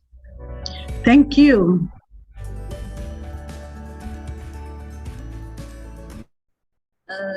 Doctor, can we have some more time? Actually we are already out of time because I have 2 or 3 more presentation. Yeah. So yeah, I think 2 video is enough for this. It's better that we have a dialogue and a communication. Yeah. What attracts me from Port Dickson is actually your other project which is related to the ambulance. Yeah, that really has got a lot of impact towards building a strong relationship with the healthcare sector, where Polytechnic provides a lot of integration of the IoT with the ambulance management system. That I think is one of the biggest impact about community development, community engagement, industrial development again. So such an idea come with a very strong, unique approach towards reaching out to the ambulance. Can you tell a bit of a story? How does that project come about? How do you start having such a very good project relating to ambulance? We initiate this project along with the new course internet-based controller with the latest technology of IoT. So we take for granted of the grant scheme, TARGS, and we accomplish our grants in about 1 year and continue to emphasize and enhance our project for staff and our students. Furthermore, we have harvested multiple times or several times of delighted vegetables and fishes and sell it to our staff, and the demand is quite surprisingly. Yeah. So we hope For future, it will become that Polytechnic Port-Dickson can have more sustainable environment project for our staff and students. Yes, I believe not only you, it's just now you see Polytechnic Engku Omar, and the other polytechnics, you have so much of good projects that not many people are aware of, especially industry people. And with the fact that we are not exposed to the project that polytechnics have been engaging with, other than the one that we discovered through the awards. So I think more and more knowledge about how polytechnics have driven the industry development, driven the graduates towards employability. That is something that we need to learn more, so that more and more industry comes in to engage. One of the other project that I was so impressed, if your art and mural project with the Camp Tentera in Port Dickson, I think that is also a very good community engagement project. Yes. That Port Dickson has won. So I believe you have won about 5 projects for the sustainability project management. Ada 5 project, yeah. That is already giving the indication that your sustainability element towards community development is far-sighted, or have got a wisdom and vision towards bringing more and more project of such nature, which is involving in the environment, the people, and the community to be part of your branding, your polytechnic branding of bringing good projects that never been thought of or never been embarked by any other community except coming from polytechnics, especially from Port Dickson. So I'm sorry, I know that I'm running in rush of time, and we have so much to share and to ask. I hope I will have another session together with Polytechnic Port Dickson separately, because I have a lot of things that I want to showcase from your Polytechnic to the outside world. And again, as I said, this is not the first and the last. This is going to be a continuous webinar that we will bring more and more towards the understanding about how you bring out sustainability impact project to the other parts of the world. All right. So, Dr. Noor, can I add up some information? We are becoming to the others, what we call the agencies such as FAMAM, MARTI, or any NGOs to share or to collaborate with us regarding just our project, to share our knowledge and to sharing the knowledge all together. yes, definitely. Because this cross collaboration is very important, because you have industry impact. When your sustainability project has got so much of industry elements, there is a lot of room for not only learning about how you do your job, but funding. There's a lot of room for funding to come in.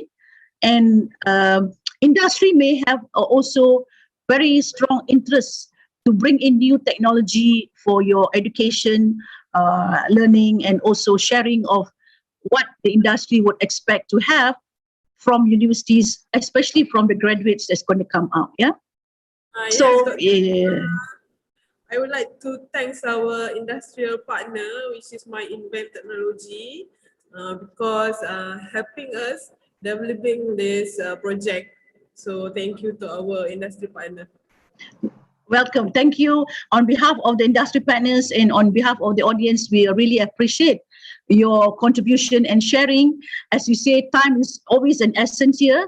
We would like to give more time. Inshallah, next round we will have more longer period for each polytechnic, because you have so many things to share.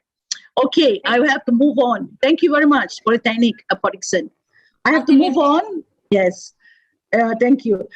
I have to move on now to the gentleman which has always been our hero in SASNet, which is Mr. Faisal Abdurrani. So he's ever smiling. He's a man who has cheered up a lot of people.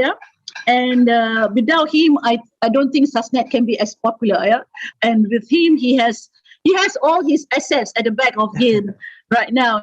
Those are the assets he's accumulated from the Sampah and from the plastic and all the elements that we have thrown. So asset management, resource management is something that Faisal from Impact Solution has been driving, and I think today he is going to share a lot more. I will not take up of your time, Faisal, so all yours. All right, let me just share my screen.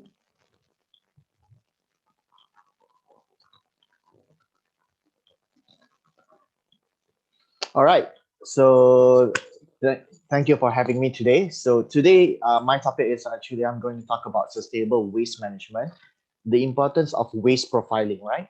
So a little bit of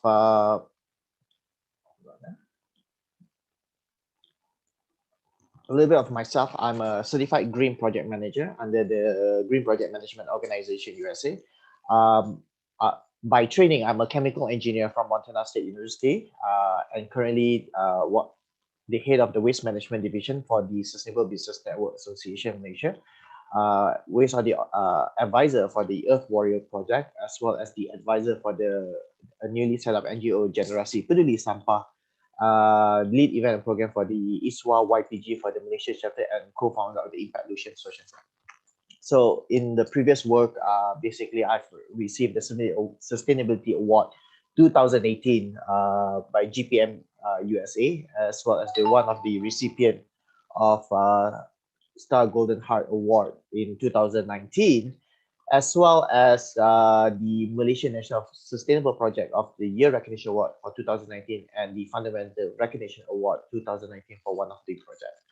So a little bit of fun facts about me. I'm a zero waste practitioner for the last 4 years, and I've also adopted a low carbon lifestyle since 2019. Now, why waste profiling is important, right? When we talk about waste, we are talking about the fact that waste it is something that we need to talk about. In terms of what waste management first, we need to think about who to collect, where to send it, the end life cycle in managing either industrial, mostly it's going to the landfills or incinerators.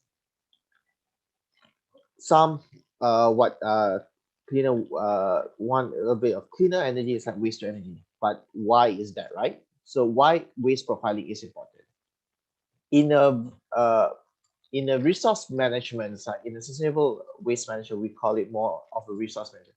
The linear economy, where for a long time we are subscribing to the formula of linear economy side. It's make, take, make, sell, use, and waste, right? So the problem with this linear economy in the norm of operations, we kind of lost a lot in the operation itself, right? So in this kind of structures, like we have to address the issue that resources are finite, right? Then there's loss of value of resources and product, the scarcity of resources, and unstable supply of raw material itself.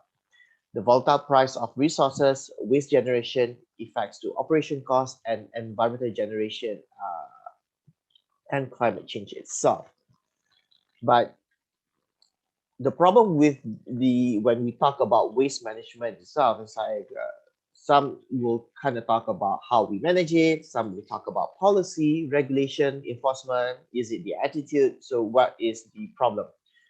In the last 4 years of the work that we've done, we realized that the problem in waste management, it is not in managing the waste itself, it is in the language we use, which is waste. With the problematic of language of waste, because when we put something as waste, we already say that it is valueless. There's no value to it. So what happened is like, because there's no value, it is hard for us to convince manufacturers, company, business, individual to take the change in their operation, either reducing the waste that is from the packaging or operation itself. But what if we start referring it as resources? When we change the language from waste to resources, the mindset of all how we manage this valuable resources that we are not thinking, it started to change. So currently in Malaysia, so if we're reflecting back, so in Malaysia, so in 2005, we've produced about 19,000 tons of resources basically on a daily basis that is ending up in landfills. By 2018, we're producing about 38,142 tons daily, which is an increase of 200%. So that is actually a big amount of resources, right? If we break it down, basically 97% of these resources are food waste. Then 20.28% are plastic, 17.89% are paper, and 4.31% are metal, where 2.6% are glass and 8.02% are others. So if we able to do waste profiling within our operation, within how we manage the waste resources, right? We're able to look into solution itself. And this is where nowadays we are in an area where we're talking more on sustainability, we're talking about more on the circular economy. So when we talk about circular economy, where actually every single organization, individual, or as well as government should move forward to. Why is it? Because it is maintaining the value of the product, the material resources in the economy for as long as possible. It is also alleviating the security of supply risk, and it has the potential to boosting economy up by to 7% of GDP, according to the European Union. So it also increased our competitiveness in creating new business opportunity and introducing innovative products and services, creating of new jobs, as well as reducing waste generation, greenhouse gases emission, and other environmental impact. So changing the language of from waste to resources, we're able to start to think about the new structure of economy, which is circular economy. For example, right, when we've already think about waste in terms of we've already profiled our waste. If we in Malaysia we are producing 46.97% of our waste are food waste, either leftover foods or just organic waste. Some of the method that we can actually look into innovation to manage all these resources, for example, are composting. This is an example of a black soldier fly, where food waste with black soldier fly, we're able to produce, right, compost. That's it's one product that we were able to produce. Second, the black soldier where we can dry it, the BSF pre-pupae, and then mix it. We can make it into press cake to either make meals for animal feeds or make oil for the biodiesel, right? So you can see that the potential that waste to be able to convert into a product. A second waste that we're looking at is basically waste to energy itself, right? So where an example is the anaerobic digestion process. So imagine it's like all this food waste, energy from crops, the slurry from agriculture itself. So if we set up an anaerobic digester, this anaerobic digester can actually store and to create two types of products. One is a fertilizer for crops. Second is a biogas to do electric for energy itself. So from one waste, we're able to create two new products, right? And then the rest of the items, which is plastic, papers, metals, and glass. When we look into all of these items, right? So plastic, paper, metal, and glass. When we know what is our waste stream, we're able to look into either waste reduction, innovation, upcycling, recycling, and improve our structure in Malaysia itself. For example, nowadays we talk about plastic pollution. Plastic pollution is one of those things that we see environmentally, something that is hard for us to manage. But by knowing the waste profiling of our operation, we can see how we are able to transform or at least look into innovation, redesigning, right? We can apply sustainable practices into the operation itself. For example, with the zero waste lifestyle is on the trend business. It's on the trend, right? Businesses either can lose clientele or adopt to the demand and provide with refillable rather than the use of single-use plastic. In Indonesia, for examples, like where Unilever has actually started to apply this reusable or refillables like technology to actually solve the issues. Then there's the whole innovations of to rethink new form of eco-friendly packaging, which is either biodegradables or looking back into some of these plastic waste to turn back into back-end product to its source of material itself, right? So and then this also drive new concept of business, right? So for example, in the States where we see Loop itself, they created this drive of partnering with businesses to use sustainable or reusable packaging to enhance their product branding. Then it's like there's also kind of like all this product zero waste soil. So those are some of the things when we are able to structure or at least pretty much profiling the waste stream, we're able to look into how can we tackle it, right? So a good case study that I like to share is basically it's like Coca-Cola, where as a producers of this soft drink, they're also one of the biggest producers like for plastic bottles.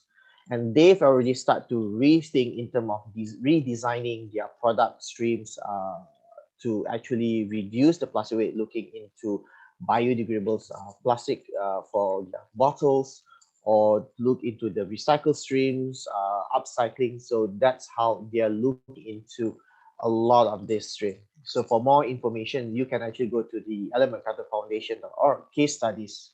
So this is where some of this data reside, right? But not all solutions need to be high tech. For example, in the Malaysia Ecobreakers community project, what we've done is looking into low-tech solution to design it with engineering with design basis to actually create a sustainable project itself. Turning waste to wealth itself, where with engineering, partnering with engineering, design, creativity, we can look at this waste as an asset for green development, urban beautification project, or even community project, right? With collaboration effort, we can put an element of sustainability and creativity and green solution to better use. So example, right? So some of these eco bricks that I'm saying is like eco bricks can be used for to make modular furnitures, garden spaces, wall, and even full-scale building itself. So eco bricks are an exciting way that individual, communities, and company can start their immediate transition from using of like plastic waste from plastic towards ever greener with the earth cycle, right? So how these eco bricks are made, they are basically from cleaning, drying, then packing plastic, single-use plastic, non-recyclable single-use plastic into a PET drinking bottle, where this are able to keep plastic out of the river and out of the ineffective industrial recycling system itself, right? Then a lot of this waste to product can be turned into material. So for example, EcoBrick wall, where in Malaysia we have a small localized project, but in the whole structure of the EcoBricks community around the world, we've seen the application to build even buildings as well as houses using this material itself. So since 2016, since 2017, it's like the EcoBrick impact, right? From one EcoBrickers in 2017, and up to date, we have a cumulative estimate about 10,800 EcoBricks from across Malaysia itself. So with a total about 4,773.36 kilograms of single-use plastic waste that we prevented ending up into landfill, this is and reused back in every single project that we can find. We're able to pretty much kind of like in the CO2 perspective, it is about 24,440.18 kilograms of CO2 kept and put to use, right? So we kind of collaborate with communities, volunteers, organization, and companies where we have about more than 30 drop-off points across Malaysia. Where in this post-COVID-19, we have lesser now, but we're trying to kind of see how we can rebuild back again by 2021, as we are going back to a much more post-norms in this COVID world, right? So what else can we make? So in this eco-brick, we can make furniture itself, right? So if we have a public spaces, we can use this eco-brick to make park benches. We can make it into sofa, right? So community gardens. So in schools, we can make a small tables and chair for the school to use, right? So a low-tech application, what we've done so far, like looking all these ways, is using it as part of our STEM education program, also as using it as a low-tech solution for the Orang Asli village development, using from plastic waste within the village itself, as well as from other areas, to make this application for them to be used for the community. So if you really want to see how we've used this, right? So I would love to share this video.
So yeah, thank you. So that's all what I'm sharing today, and I would love to go for questions and answers. So any question that you have regarding how plastic waste and how you think that is being done, would love to kind of like share. Faisal, interesting. You have always enchanted us that from that bricks that we used to teach the student in schools to do. Now you have make it as part of your asset at home, yeah, for visitors, and it can be also be a massage chair, you know, instead of we putting our legs onto that pebbles. We can now massage our body through these eco bricks that you have created. Yeah. So this will be a very interesting concept about how we save plastic at home, put it into the bottle, and then you create your own what they call recreation area, be it at the balcony or at the garden or anywhere else that you think comes in handy. Yeah. Now, just a little bit of this, the weights of the eco bricks. You're talking about how much will you save in terms of one bottle of eco bricks, and how much of carbon would you save? Yeah, so basically it's like for every 1 kilogram of plastic waste that we put in, right, into the bottle, it is about 6 kilogram of CO2. So, so for every 1 kilogram of plastic that we reuse again, it is equivalent to 6 kilograms of CO2. And for every 1.5 liter bottle, it is roughly around a minimum of 500 grams of plastic waste. So at least for every two. For every 2 bottles, it is equivalent to 6 kilograms of CO2. So far, we've applied, for example, last weekend, we've donated about, I think it's about 89 kilogram of the total plastic waste to a project in a mangrove education center, which is 3 sets of eco-brick tables and 3 sets of eco-brick chair, which is all about equivalent to about 240 kilogram of CO2 capped and reused again. So back here, so you can, as you can see, this is pretty much just like how the video shows. Is like that's how actually today's setup as well that we use back again for a lot of these meetings and activities. Two things I see as a question here. There's one lady who says, is there any indirect impact from that eco-bricks, the modular eco-bricks? Any indirect impact, whether it's side effects or whatsoever? Okay, so in terms of direct impacts, like the studies regarding like plastics, in terms of we do know that microplastics still the plastic do break down over years. But remember, like mostly in home, it is not in a way that is kind of like high temperature where plastic fumes is created, right? So if we it's hard to really measure the direct impact on in terms of plastic within the household itself. If that is really the concern, then I think we should reflect back in our household how much of it are made from plastic, right? So the TV itself, the panel that we use are plastic. If we're looking at a lot of our appliances, the parts are still plastic. So that's a lot of it. For us, whatever solution is, there is always an environmental impact. If we're going for a sustainable solution, let's say if we decided to use a reusable bag, there's all the cotton industry has an impact. Same goes with the plastic industry. The question is, what can we minimize our impact right now? So we can't really escape in the whole structure of sustainability. We can't escape whatever we do have a direct impact to the environment, either from the green energy to the normal energy. There is offset or in terms of a lot of destruction. But what we're trying to do is solving the core issue, which is single-use plastic waste that is non-recyclable, right? By applying this into a lot of these projects, making it as solid as possible, the plastic, which has a long longevity, which is about 450 years, we're able to use this material in a much more sustainable, or at least a long time period. Yeah, we have Kenyan people here. I mean, I have Professor Kodiaga here. Yeah. Professor Kodiaga told me that in Kenya, you are not allowed to bring plastic into Kenya. It is by law illegal. Yeah. So, Professor, if you think you can make a comment in terms of, how Kenya manage plastic in terms of, in ensuring that nobody throws the plastic away because it's a very sensitive item. Can you make your comment about Kenya's policy and how we can adopt it? Thank you very much, Dr. Norusetul. I've been very excited watching Faisal, my brother, doing his presentation, and I looked at his bed and I wondered whether I could also have a similar bed around here. The law in Kenya does not allow for the use of plastic, the second degree plastic, for, let's say, in the packaging. But of course, the bottles are in use, particularly for the mineral water and the related. Unfortunately, there is a very thin line between policy and implementation. And for some time, there was a lot of vigilance on the part of the authorities in ensuring that the plastic, particularly the plastic bags, are restricted. But now we have companies who are involved in the recycling and who are also involved in the reuse of the waste. And I am just sad that we have not had people thinking in terms of using the plastic bottles the same way Pfizer is trying to do. And I can see if we bring on board the schools and institutions and community, then many of the plastic bottles end up in our rivers, which end up in our drainage channels, which end up in our lakes, could be better utilized. And I'm going to consult with my colleague, Professor Jane Kerubo, so that we see exactly what can be done, particularly bringing on board communities, because I think that is the part that has been lacking. But the other plastic aspects, the law is very clear. You cannot use them. But the plastic bottles, I have just seen a niche which has been ignored. And thank you very much, Professor, for bringing this to all of us. Yeah. Most important thing, I think what we want to share here is that every country has got its own policy towards managing plastic waste. Yeah? And in Malaysia, we're trying to ensure we educate the people aware the risks of, if we don't do it, and the impact that we have a lot of hazards coming in. We have floods, we have a lot of, risks on health, and a lot of drains get clogged. We can't become productive. And many other issues that come out of all this unethical behavior of not able to manage waste. Now, even though we are rich, even though we can buy asset, even though we believe that, when we purchase, we have the rights to manage our asset, the attitude of not understanding that what can it do to damage the human, the animals, even the other living things. That is already a basic education about our learning about science.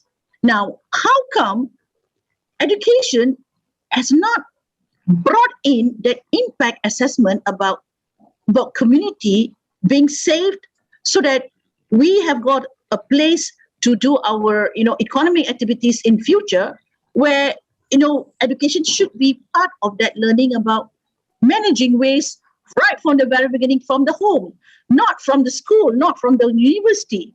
It should be already from the home. Now, Faiza, what do you think about that? Yeah, in terms of the education in the environment, so we have, based on our experiences, like in Malaysia, we have to understand there is an element of social economy regarding environmental awareness, right? When we look at a lot of the B40 communities, the language that we have to use, it must be more monetizations of basically money driven.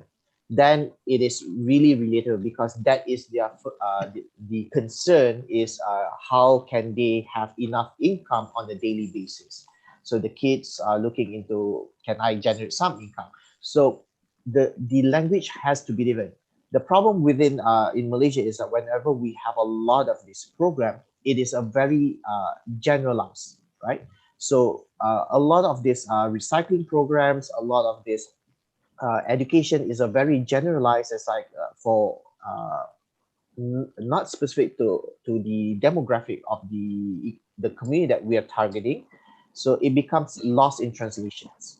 If we're talking a recycling program within a middle income, so the M40 communities, so they are more on the trend of they know the impact, they just want to do good. But when we look at the T20 community, the top 20 percentile of the high income group, they have this tendency to, like, they know, but it's never my concern. I have a mate to do a lot of this work. So the responsibility is always someone else, never their responsibility, right? So when we try to do separation source, when we try to tackle the issue of environmental education, especially in plastic waste, to look at this, we have to know who are the community that we are talking to. If we're talking to a B40 community, we have to structure a lot of the education to really showcase the waste to wealth kind of program, where there is money to make from waste itself. either through recycling, innovation, plastic waste, turn it into new products.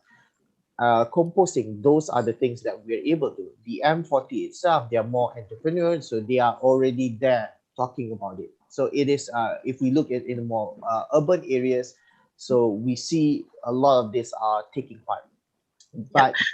But then in the rural setting, in the B40, in the rural setting, then the issue is in terms of the waste management structure policy, because there's no actual waste collection. So they are always burning. So the waste, they are kind of just losing a lot of the stream.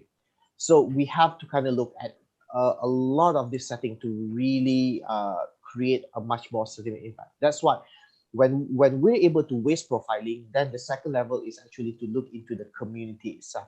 What is the discrepancy in terms of actually applying a sustainable project within this area? Once we're able to identify this area, we're able to actually structure the project management plan to really solve the issue itself. Yeah, agreed, Faisal. The waste profiling is very important. I just got a story yesterday about a video about a guy, an entrepreneur, a young man who suddenly got an idea to create a school of waste where he this is in Cambodia, where he knew that a lot of visitors come and throw waste, a lot of plastics on the ground, and these visitors go back, and the locals have to handle the waste. So the idea was he's going to collect all these waste and put it into a form where he can create school out of that.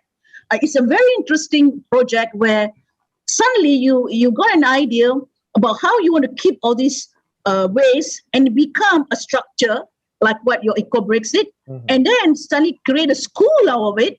I mean, you create the structure of the building, you create the structure of the system of the school, you create the infrastructure for the school, and then you bring the students who have no education to come and bring their waste, all their plastics, their, the whatever they can come forward as part of their monetary element of I'm bringing my waste and I'm learning education of it, an exchange of waste and education. So that was a brilliant idea.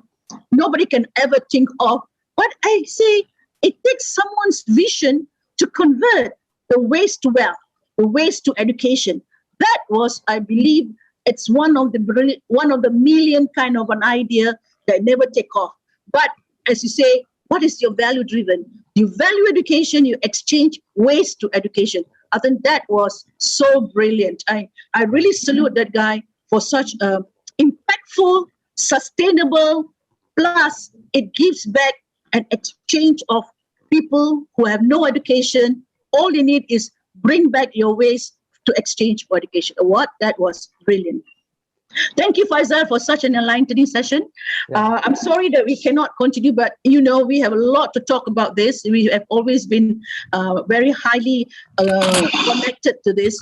But what I want to bring now is another element of digital tourism, the sector that was badly affected by COVID. And we want to make tourism survive again. Kenya has been a very strong tourism industry, and you also want to make sure that tourism become one of those sector that can revive again. We want to see the animals roaming. We want to see people, taking pictures and shoots, and so is the people in Malaysia. We want them to come back. So here we have Mr. Zamil Zuki, the so-called the champion of sustainability in tourism with respect to its digital format. Now, he's not only the certified head of master trainer for tourism productivity nexus, he's also the man that is behind a lot of the digital tourism, what I call delivery for a lot of the tour operators, a lot of the people who are in the tourism sector who run out of jobs, and they convert it into now digital format videos and live through, and live, what I call walkthrough of areas and many, many things. He's a very busy man because he has not only coach and train people on how to go into the tourism sector in a digital way, but he also has got a lot of strength in terms of turning businesses into a digital tourism units. Yeah. So without any further ado, we'll call upon Zamil and I let Professor come in and share what you can do from Kenya respect to our collaboration between Malaysia and Kenya. All right. Thank you, Dr. No. Hello, Prof. Kordiaga from Kenya, everyone. Hello, Zamil. Yeah, thank you. I was listening to Mr. Faisal. This one is very interesting. From wealth to wealth, you know. But let me first share this my screen, right? You can just see it now. Is it available now? Yes, yes. Okay, hello everyone. My name is Zamil Zuki, and I'm a foodie. I'm also a game changer in tourism or whatever industry that I'm actually involved in.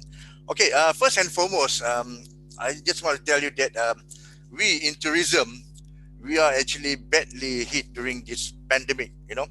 Well, we are, as you say, we are the first to be hit and the last to recover. So that is our fate in tourism industry. But nevertheless, this is something that we have to come out, and this is something that this is time that for us to this is what we call a reset tourism. We need to reset. We need to come out.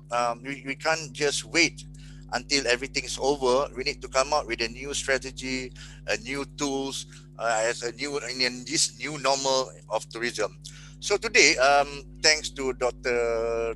No and all the colleagues in SUSNET, we're going to bring you this sustainability. I'm going to share you what we have done and what we can actually collaborate and what we can do together.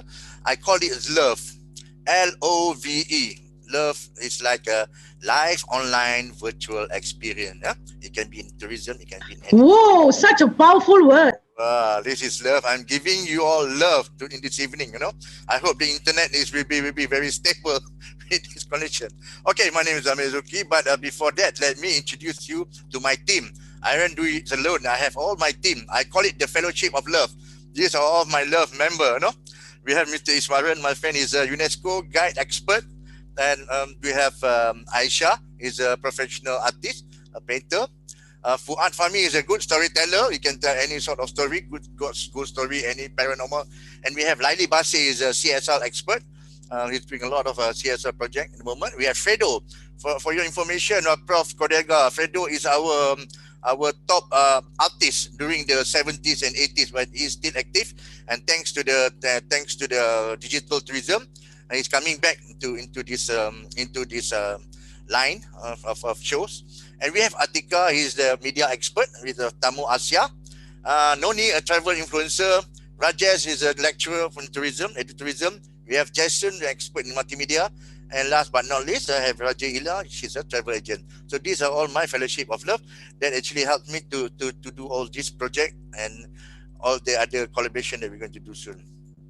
Okay, the objective of this project is actually to help tourism operators, just like what Dr. No just mentioned, or business owner to survive during this hard time, during this pandemic.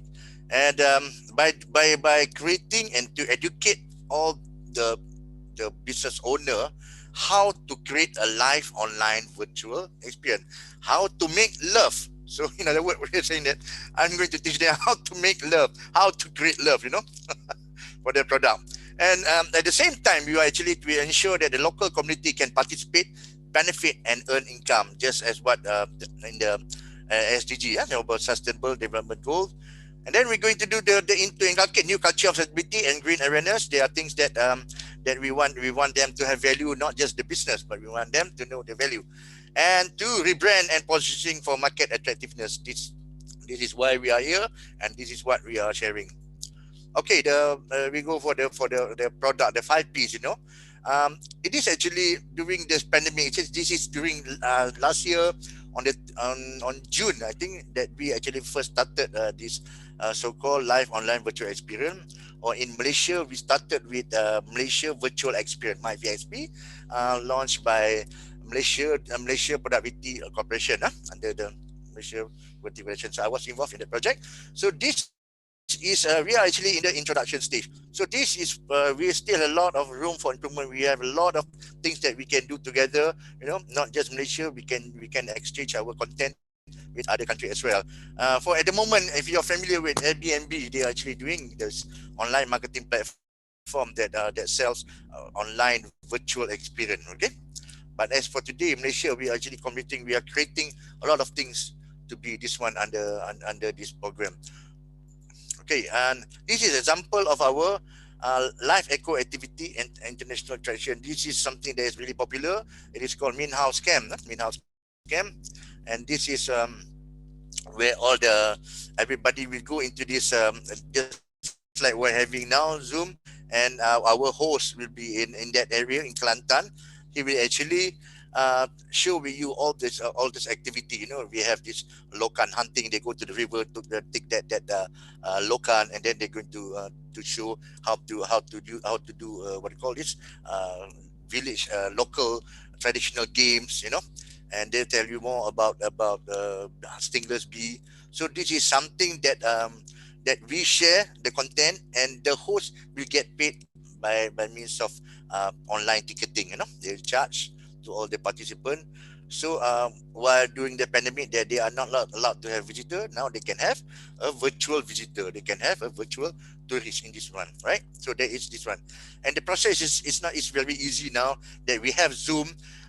There are things that we have to go through. That what are the options when we want to go into platform Zoom, and then what are the tools that you need to have a virtual background. You know, just like what we have here. So this is the but we thanks to the technology, we have a very efficient, effective process, right? And the people, okay, this is where we try to convert from a tour guide that actually lost their job, you know, to become a virtual storyteller or to become a virtual tour guide.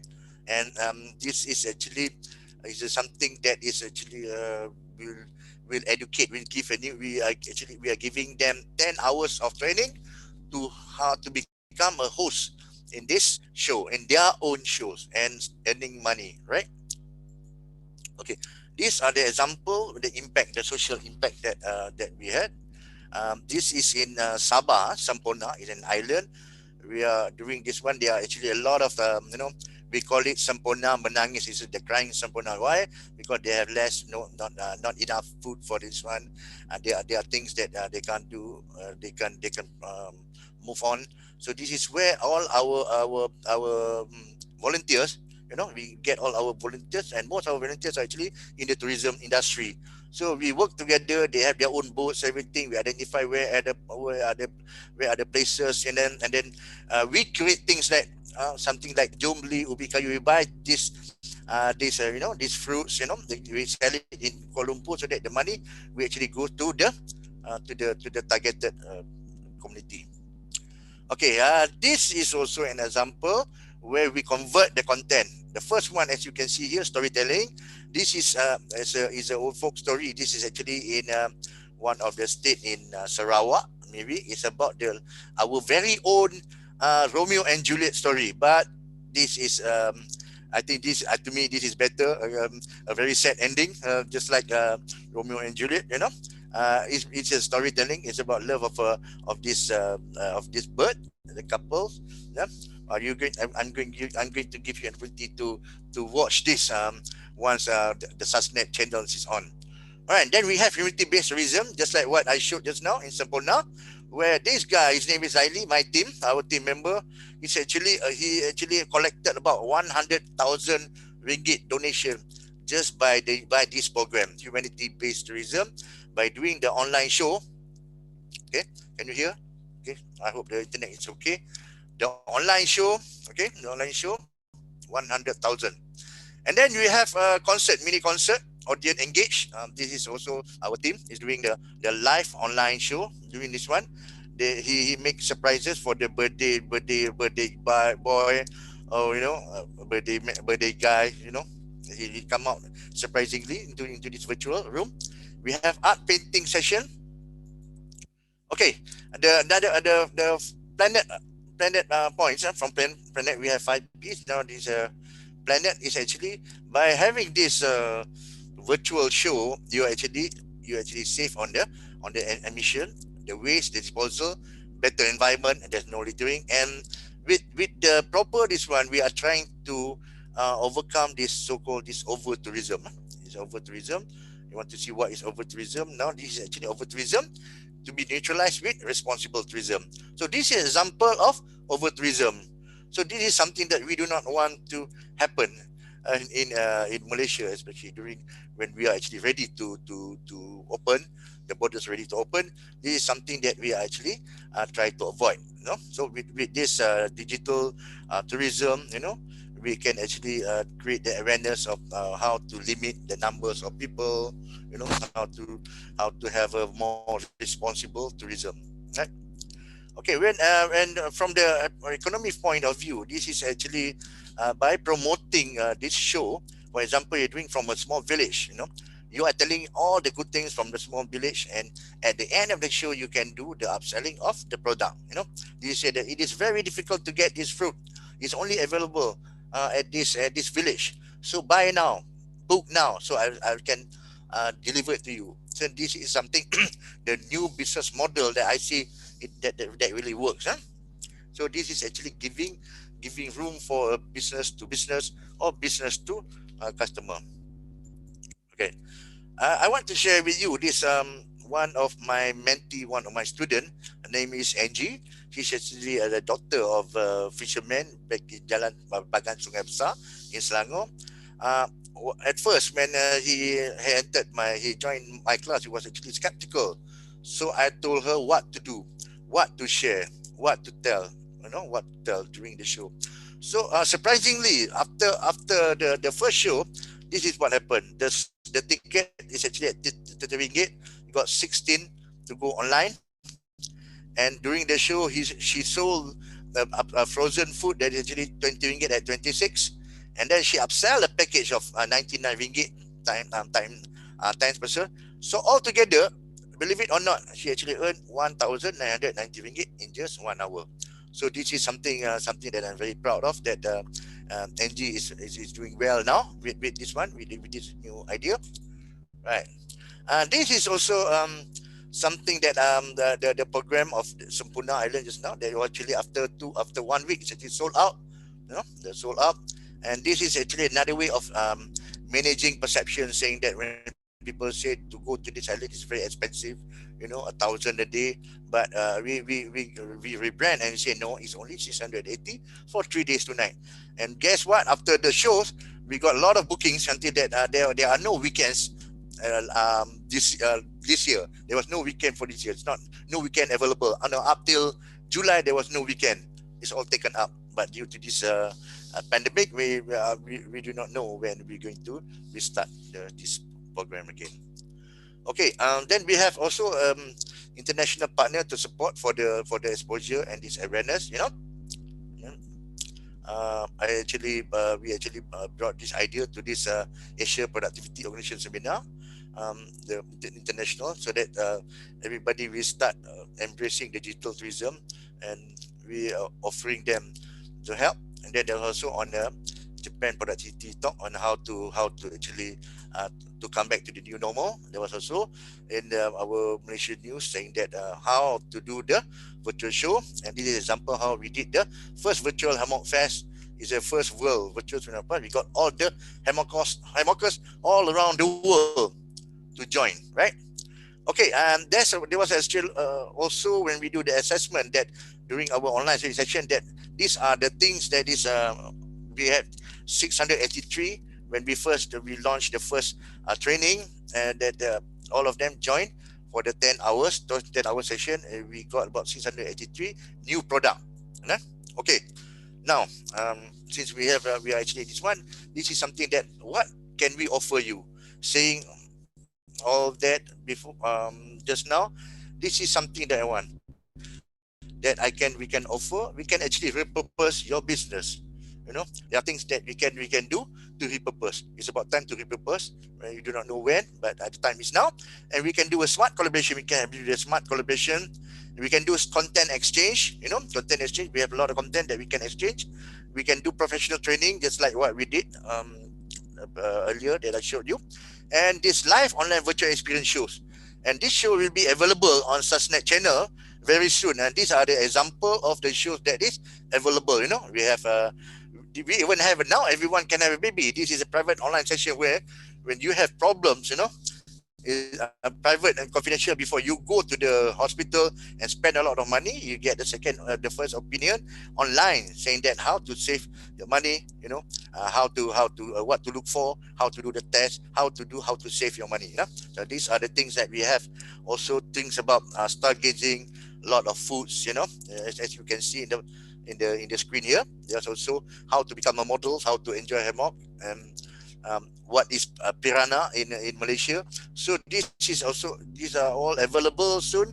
Susnet will actually, when we are doing it with Susnet, we will have a channel that you can actually subscribe to this with just a few dollars. You can actually enjoy, and you also help the community in this effort, right? So this is something fun.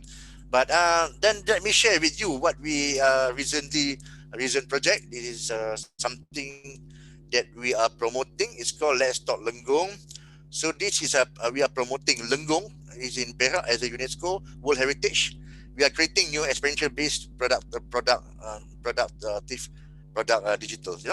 So this is where we bring out, like for example, this guy is doing Rusa, the deer farm.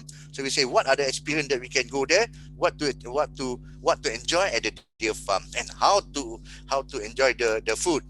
And we talk about also about a lot of stories, the history, and the best of the UNESCO is a World Heritage Expedition, where we are talking about the 1.83 million years of history. Come over, we do it virtually, and when you're ready, we will welcome you for this one. Okay, we also have a heritage stay.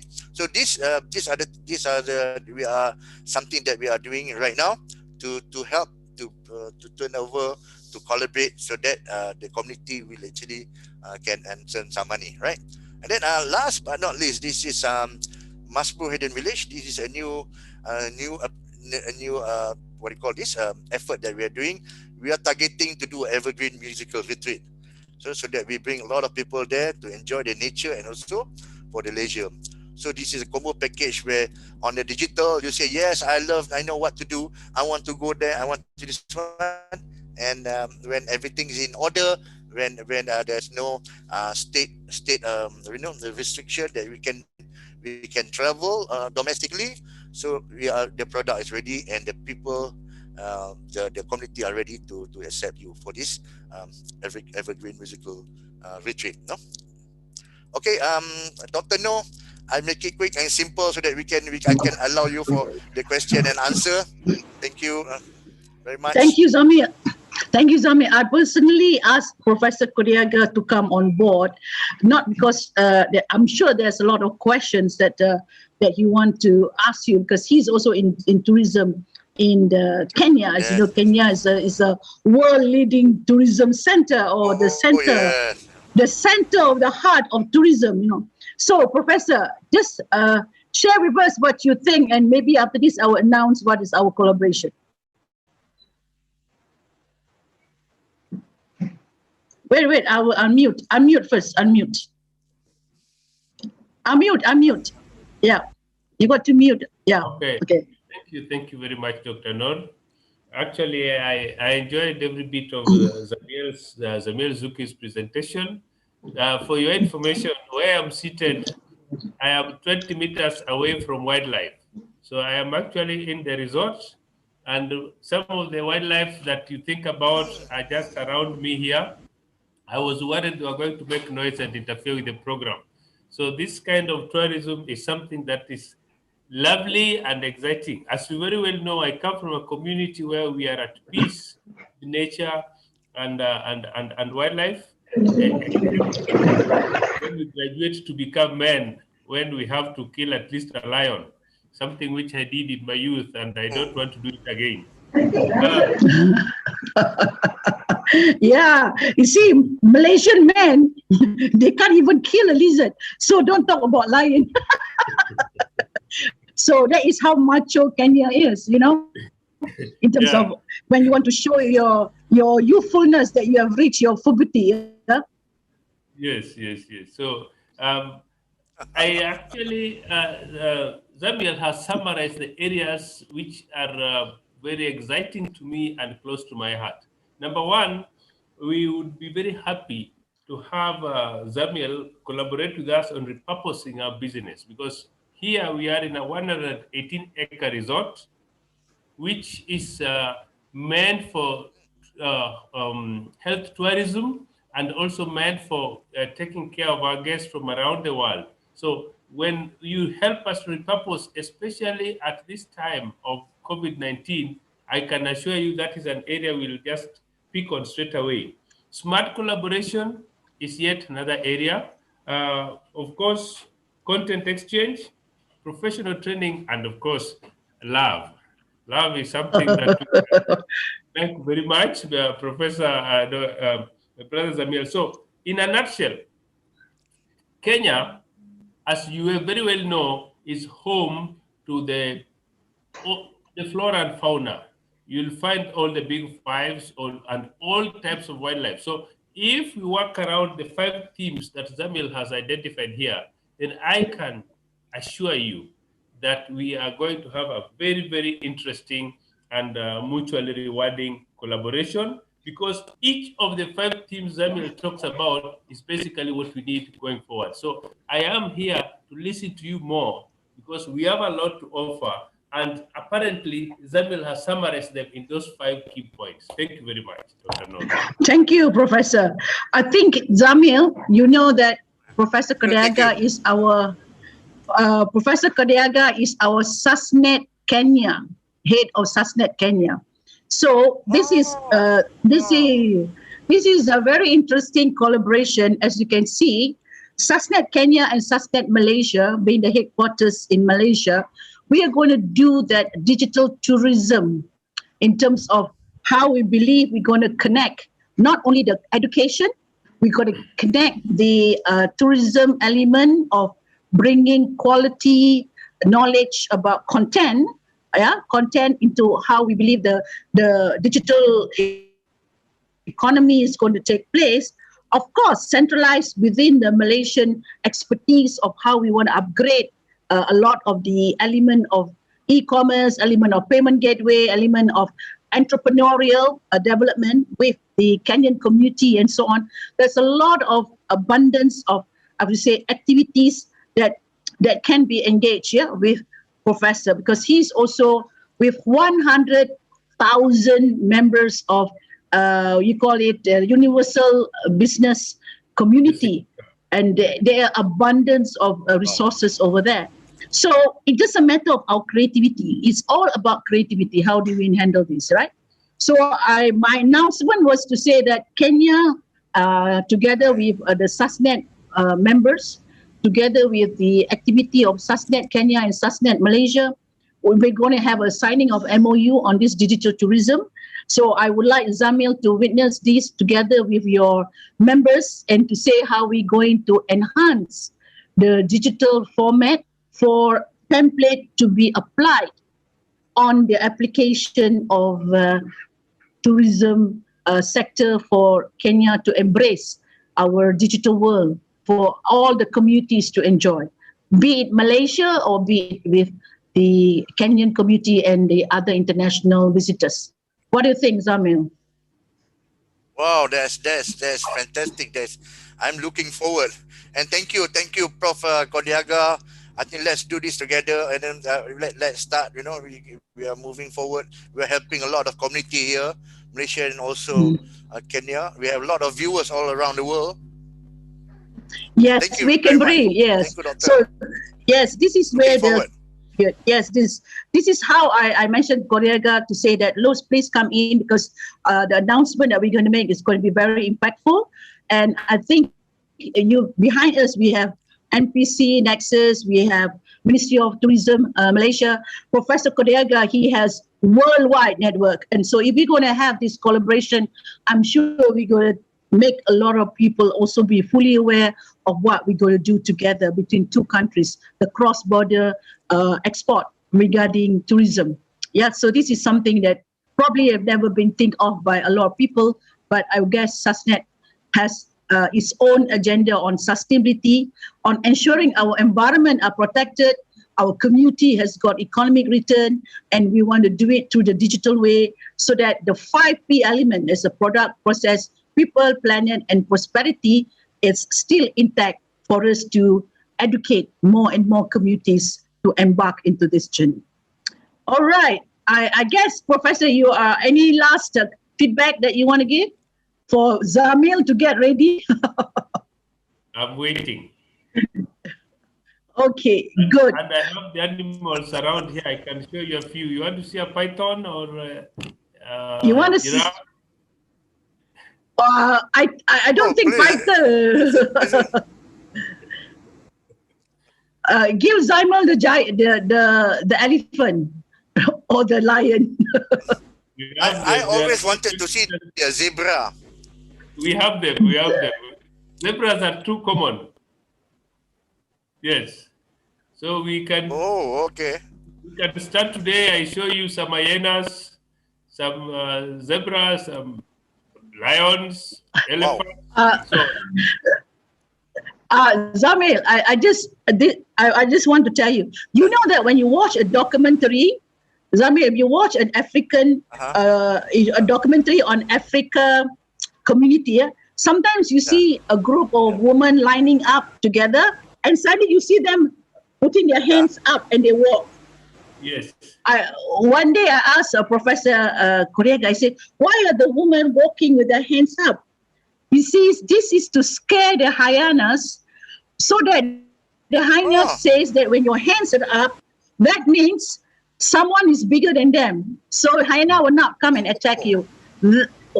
So these are some of the learning that we never knew, why they all walk with their hands up. So these are things which we talked about risk management yesterday. We talk about safety. We talk about health. We talk about how to protect ourselves from the hazards of environment. There's so many ways on how people do it. It's just that we have never understood some of the things that other people would do it. Yeah. So there's many things to learn from Professor. I hope this is the starting point of our collaboration. Yeah. Now, Professor, do not go away. We have another interesting gentleman coming in. It's Mr. Matnoor Abdullah, a good friend of Zamil also. But this guy, he is very seasoned. He's very seasoned.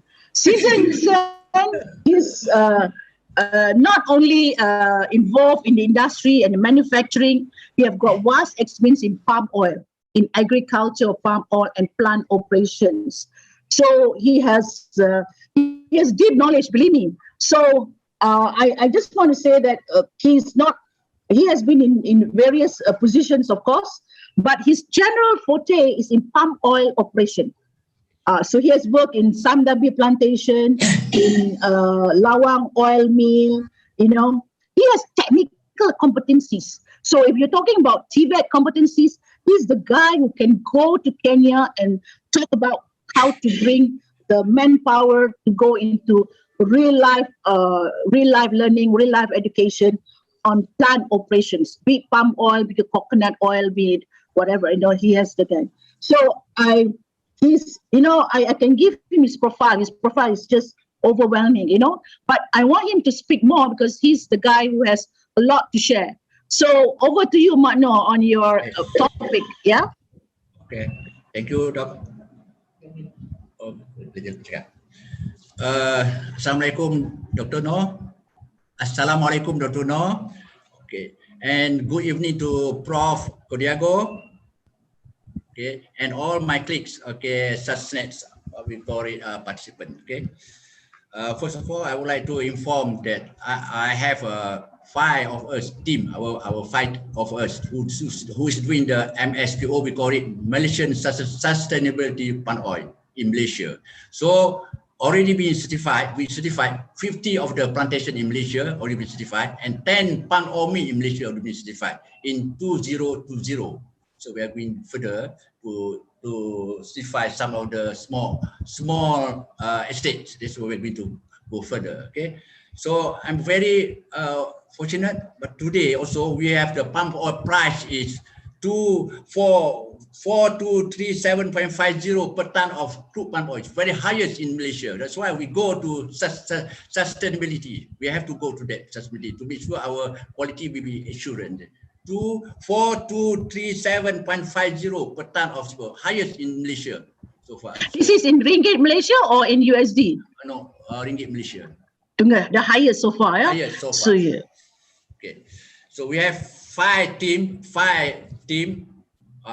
Myself is doing the project, and also IR Nurul Huda, is Wahyuna, Nurul Salih is our engineer, and Shamila and Ronika. We have five of us is doing that project. It's a very big project, okay, because we have been certified for 50 palm oil mill and 50 palm plantation and 10 palm oil mill.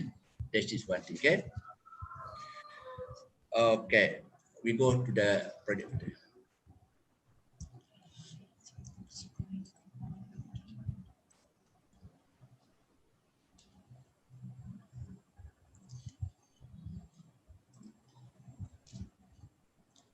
Okay, our topic for today is sustainability in palm oil. Remember, sustainability in palm oil. Okay, next.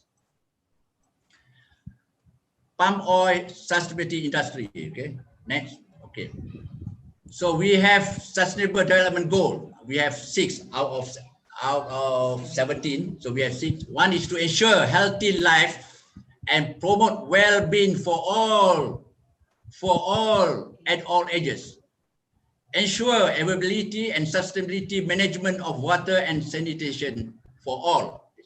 Thirdly, ensure access to the affordable, reliable, sustainable, and modern energy for all. Okay. Promote sustained, inclusive, and sustainable economic growth, full and productive employment, and decent work for all. Build resilient infrastructure, promote inclusive and sustainable industrialization, and foster the innovation. And the last part is that ensure sustainability consumption and production pattern. This is we ensure that water will be safe. Okay, this is our sustainable development goals, Prof. and Doctor. Okay, all right, thanks.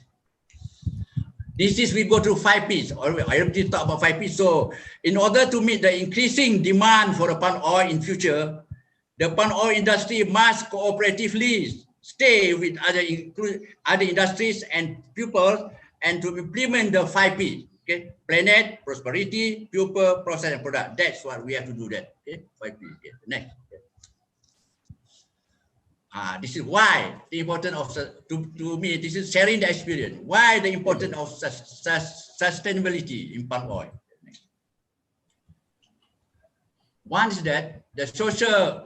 The negative perception of palm oil in recent years, or do we talk about palm oil? Negative perception is that. So we have to make sure our oil is sustainability. Okay.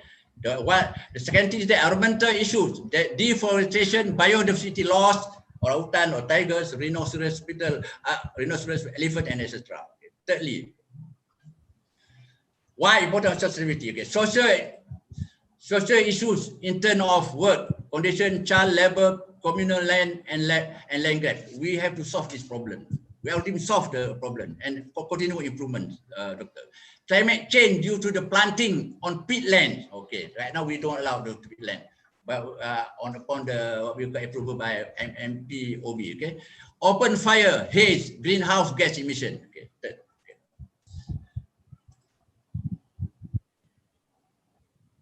Just to highlight a little bit about the palm oil industry sustainability. Government initiative for sustainability production of oil palm product for plantation, independent smallholders, organized smallholders, and palm oil. We have a MSPO standard, okay, to 2025, okay, all right, standard. Okay, this is the MSPO journey. First draft 2011. 5th September 2020, endorsed by Minister of Scientology. 19 November, Minister of MPIC launched MSO standard. 1st January 2004, YB Minister MPIC announced the implementation of the MSO certification. 2016, Minister of MPIC informed that MSO is the scheme of owner MSO. 24 February 2007, MSO became the mandatory for the timeline. Okay. And 2008 to until now, end of the December 2019, all comply with the standard. This is what the Malaysia have done. It's a good thing. Okay, Doctor. Okay, all right.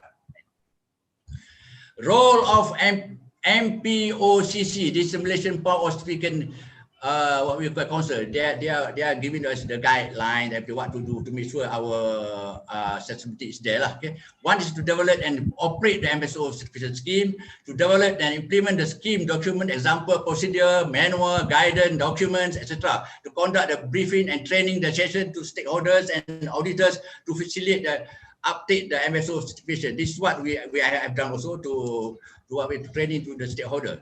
To notify the accredited certification bodies to issue the logo usage license for use of MPOCC and MSO logos, to handle any complaint through or who on internal dispute resolution committee. Okay, oh, this is what I told you. The standard, the other 4 standard. This is MSO MSPO 2530. Okay, MS250 213, or what we call it, for the 2520 2013 and 25203 2013 and 25204. This is for, there are the 4. One is for the mill, one is for the estate, and one for smallholders, and also the general, what we call it, the standard. Okay, the standard number 1. Okay, no one. Okay, all right. Next. Okay, we have 7 principles. Principle number 1 is that, okay, management commitment and responsibility. This is part area is very important. Okay. Number 2 is that the principle of transparency. Number 3 is that the principle of compliance to the legal requirement. Principle number 4, social responsibility and health and employment condition. Then number 5 is that environmental natural resources, biodiversity and ecosystem service. Principle number 6 is that the best practices. Principle 7, the new development, the development of new planting area. Right now, it's not no more. I think they're allowed to plant the MPOB. Right. Next. Okay. Principle number 1, commitment and responsibility policy. So we have to make sure, or we have the 5 policies to be implemented. Satu, what we call it. One is that the MSO policy. Second one is that the environmental policy. We have to do also the HSC policy, health and health policy. The 4th one is the social, what we call it, the health harassment policy. Also, we have to do that. The 6th one is that the what is the 5th one is that, what is that? Social responsibility is the policy that we have to 5 policies need to be done. Okay, to make sure we sustain. Okay, second part. Transparency of information and document relevant to MSO requirement. Transparency method of communication and consultation. The one is the traceability. All this we have to do the training for all the estate and also the mills. Okay, right.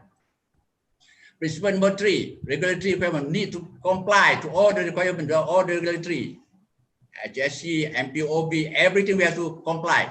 Land use right. Okay. Number 3 is the customary right. Okay. 4. Principle social responsibility, health, safety, and employment. Social impact assessment, complaint and grievances. Okay. Commitment to the contribute to the local sustainable development, employee safety and health, employment condition, training and competency. It's very comprehensive. Principle number 4. Okay. All right. Then. Principle number 5 is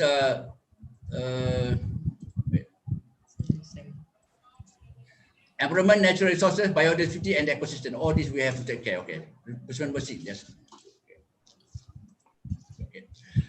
Number 6 is that the best practices. We have to have we have to best practices such way that we have to implement ISO 14,000, ISO 9,000, ISO what we call 60,000, or ISO. That we have to best practice. We have to do that thing, and then we have to make sure we have to implement and comply the thing. Okay. This is the circular economy for palm oil industry. This is we call it the supply chain right now. So for the time being, we have to estate, we have to go to the mill, and we have to go to the refinery. This is our area to understand. All these are supply chain, doctor. Okay, third. Next. Process flow chart. Okay. Why we have to have the process flow chart? To make sure we know how to trace the what we call it, our standard of crude palm oil. From the digestion, tracing, pressing, collection room, all this we have to trace. to make sure the standard is what we call it compliant to the what we call it to our requirement for the industry requirement. Okay. Okay, same thing to the type of oil recovery process to make sure our oil in terms of moisture, okay, not more than 0.25%, Dobby not less than 2.31, and FFA not more than 5%. Or this is we to make sure to our standard to comply. Okay, all this process, reception, sterilization, tracing, every day we have to monitor the station. Okay, how to monitor the station? How to make sure we have to sustain the station. We have to do the proper maintenance. No point you have to the good system about if you don't do the proper maintenance. Maintenance is very important to meet toward the sustainability. If you don't do the proper maintenance, you cannot sustain the thing. Proper maintenance is very important. Plant maintenance is very important. Very, very important. Okay. Okay, typical same to kernel process. We have to make sure the kernel also we have to make sure because we have to what we call it, make sure our kernel will be compliant to the standard. The ensure is not more than 6% and the moisture not more than 7%. The moisture for the kernel. Okay. Yeah, all right. Okay, why grading? This is very important. Why grading? Because grading the FFB, grading means we have to grade our fresh fruit bunch from the reception. Okay. Unripe bunches, underripe, because when you have more unripe bunches or underripe, your quality will be out. So make sure the proper grading will be done by competent what we call it, competent graders. Okay, all right. Sterilization station, just to make sure our oil losses, to make sure what I mentioned in the beginning is that we want the profit. If the losses there is very high, so there's no point. There's no profit at all. We have to be to get the money profit. We want the profits there, and then the what we call it the quality is there, and also the environment is to be practiced, is to be implemented. Okay. Okay. Trashing station, same thing. If the loose fruit is not trashed properly, then the loose fruit will be come up with to the field. So we have to make sure trashing is very important. Okay. Right. Okay, pressing station, same thing. We have to press the fiber. Okay, we have to press to get a good oil extraction. Okay, all right. Next. Okay. Pressing station, same thing. We have to be sure the oil is very purified to get the, as I mentioned, the moisture is less, not more than 0.25, and then the FA is not more than 5%, and also the dirt also to be less. Okay, right. Okay, clarification station also, we have to clarify the oil. Okay, this is how to sustain the thing. Clarification station to refine also, we have to make sure the oil is purified and also dry. All right. And then clarification station, oil recovery also, we have to be sure oil is no oil losses. Okay, underflow starch. Okay. Clarification station drying, okay, a lot. So it's not so important this one because we. Okay, CPO storage tank is very important to make sure the CPO storage, before we go to the refinery, we have to store the CPO in the tank, okay, with good quality, okay. Okay. Kernel recovery station, same thing. We don't want to send the wet kernel to the refinery, okay, crushing plant, okay, all right. Okay, kernel recovery station, say not tracking, we have no losses, okay, all right. Okay, kernel recovery station, we know in system, so there's no loss. We don't want any losses be there. Minimum losses, not to say the 100%, that we have to be so we control the losses here, right? Kernel recovery station, we have to recover the kernel by hydrocyclone or by what we call it, the double stage or triple stage of winnowing system. Okay, right? Okay, kernel recovery station again. Okay. Okay, this is very important. As part I just like with what we call Cik Faizal just now about the zero waste from the power mill. This is what we want to concentrate. Power mill, there are waste there. Empty bunch is waste. Palm fiber is waste. Palm set is waste. Palm oil mill is affluent is waste. But one more that I just don't put there is clinkers also the waste. Clinkers from the boiler. Okay? It's a waste. So and then one more thing is that I just overlook on this project the what we call the table, because I don't put the almost the waste is from the decaticate. But all this waste is from waste to well. We have to use back this. This is very important. Empty fruit bunch, so compost, biofuel, convert to pine paper, palm fiber, furniture. So all this will waste to well. Palm shell, we have to use for boilers, everything, and then use for repair, activity carbon, supplement fuel. And the palm oil effluent, okay. Bioplastic, biogas, methane gas, supplement fuel, and electricity. This is part of Yamano waste. And then clinkers also for landfill, as I mentioned. And then also the what we call it the sludge cake. What we decanted cake, we use as a fertilizer also. So that means waste to well. Okay, all right. Revenue from the unwanted. This is what we study. Revenue from the unwanted based on the 300,000 metric ton, 300,000 metric ton of FFB. Okay, per year. Okay. If the fiber and the shell is used to generate power to the grid, approximately 40,000 megawatt of produce per year, equivalent to RM 8,400 years, would say 8 million, okay, equivalent to 24,000 certified emission reduction (CR) of RM 816,000. Okay, all right. Okay, revenue maximization for the unwanted waste. This is the revenue maximization for the unwanted waste. Generation of power for fiber and shell, 8,400. Okay. CR for generation, 860,000. Okay. Biogas generation, 2 million. Okay. CR from biogas, 1.1904 million. Okay. Oil from EFB. EFB also got oil. So this is 2,250,000. Okay. All right. The total is 50 million for something. All right. Total revenue. Dapat. Okay. New business potential for power industry. This is a new business that in our project. Recently, there's one our friend also talk about the EFB. So I just put aside. Concentration of biomass business as usual. Empty fruit punch. Scarification for the cellulose, macam just now somebody talk about cellulose. Okay, all right. Sugars, lactic acid or cellulose bioethanol, fermentation, bioplastic, PLA or bioethanol. Okay. Palm oil effluent, biogas, methane gas, as highlighted by Tuan Faizal just now. Organic acid, electricity, and bioplastic (PHA). Okay, this is the different PLA and PHA. But palm oil is palm oil effluent is a PHA, and the empty fruit bunch is a PLA. Okay, all right. Thanks. Okay, this is the oil palm potential for the green waste. From the what we call it, from the palm oil, a lot of things that can do waste to well. Okay, empty bunch, what to do, everything, 100% biodegradation. Everything, a lot of things. So we have to take this paper and then put it in a lot of this item inside can be converted to waste to well. Okay, all right. Next. Conclusion, Dr. Habib.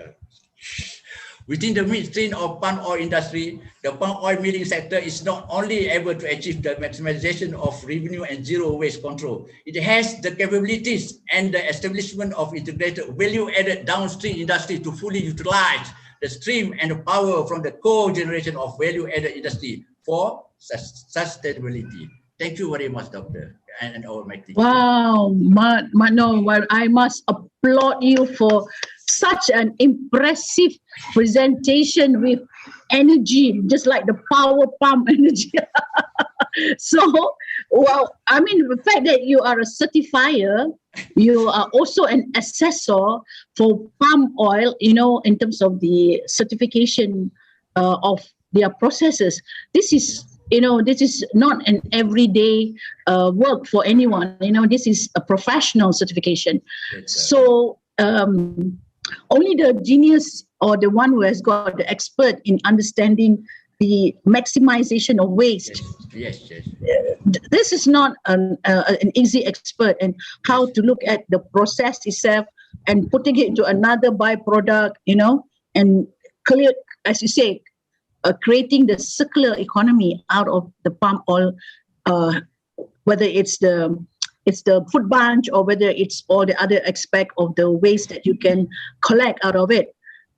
This is, Malaysia has been a palm oil leader, and we want to be leader not only in R&D, in our economy, and also in our competency for our manpower, because it is our livelihood. It is our justification to bring income to our GDP and so on.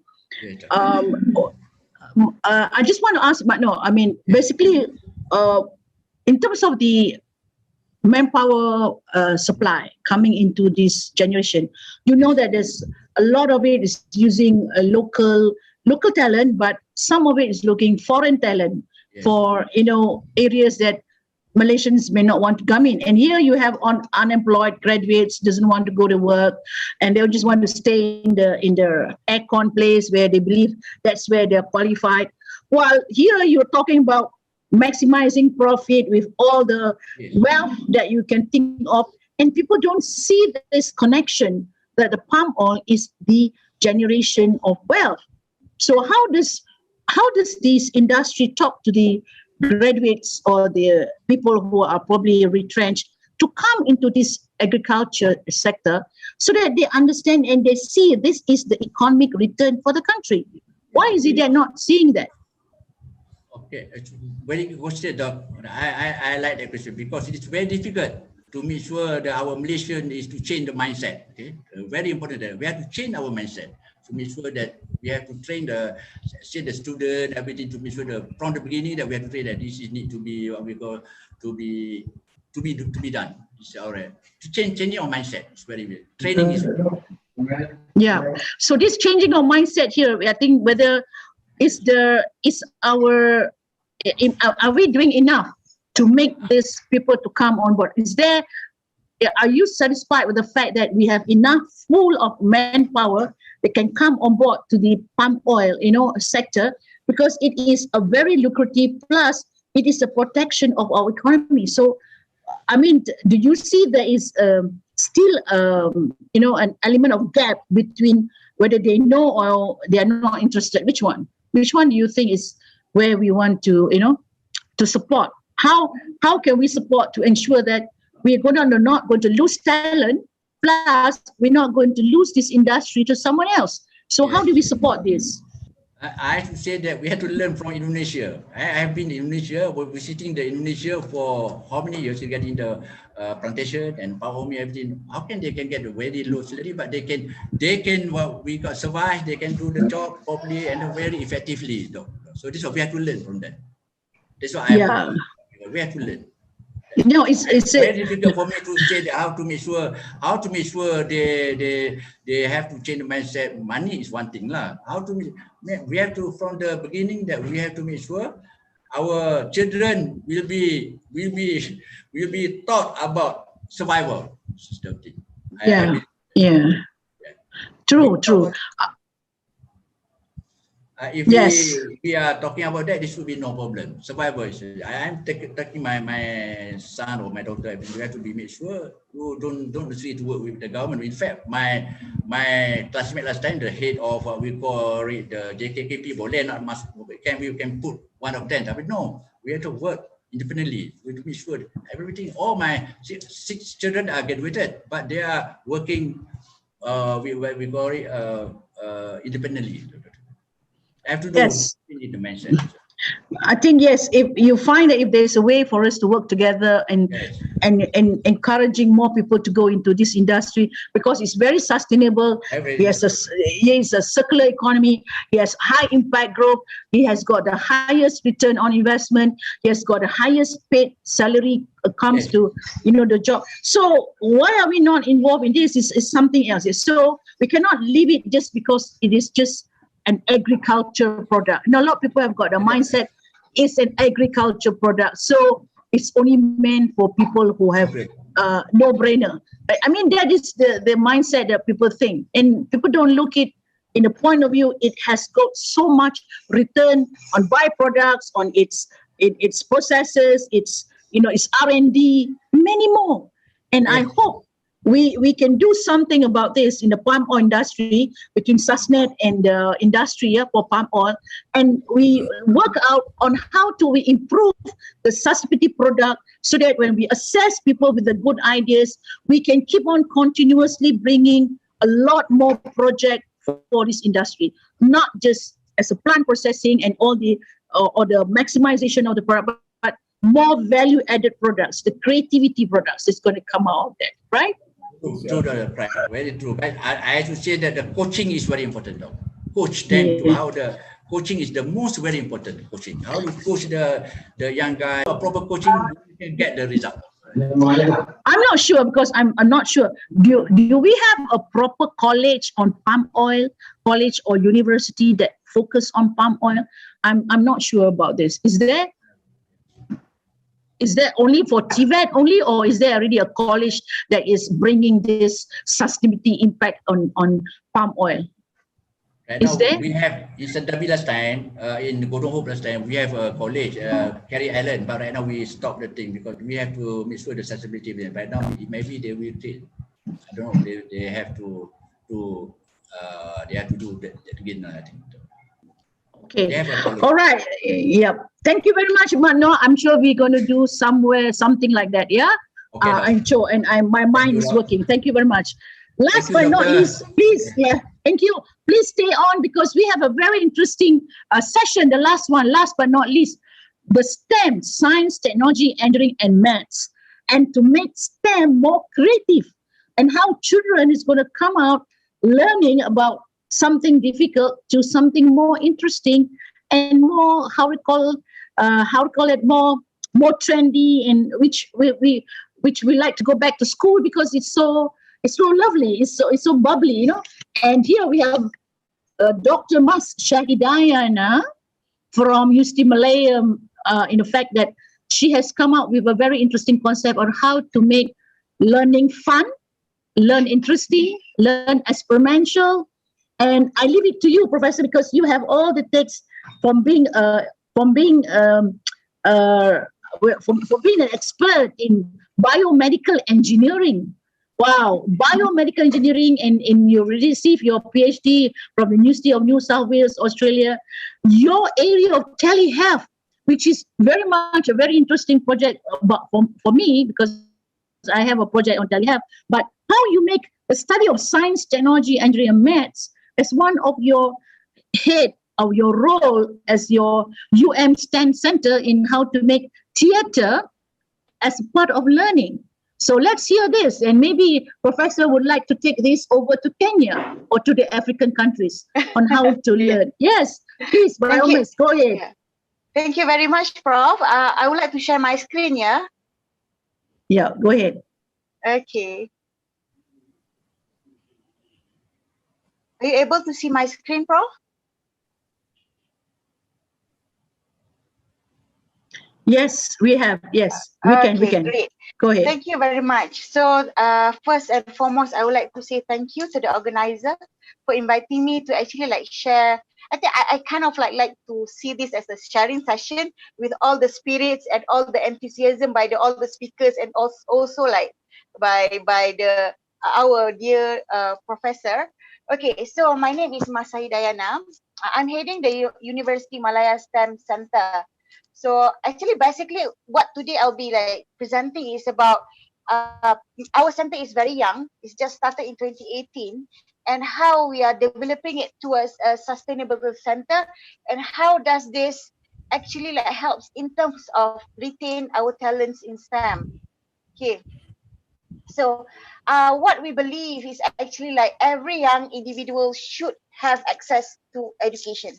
Okay, so not only for them to get a good job when they actually graduate from universities or higher education, but also to cultivate the knowledge itself and to empower them with skills and values that should lead for them to continually getting success and peace for themselves.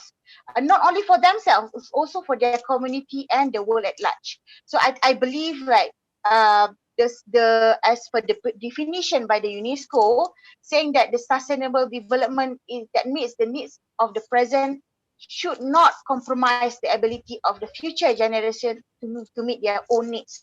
So whatever we are doing now, we should ensure the our younger generation should still have their opportunities to be success by their own talent. Okay, so by embracing STEM, the science, technology, engineering, and mathematics, then they can empower themselves with new knowledge from the research, the concepts, and any relevant skills that are the foundation for a sustainable and thriving society. Okay, let's go to actually like why we have STEM Center. So University Malaya is the oldest university in Malaysia. So we believe that every child is unique.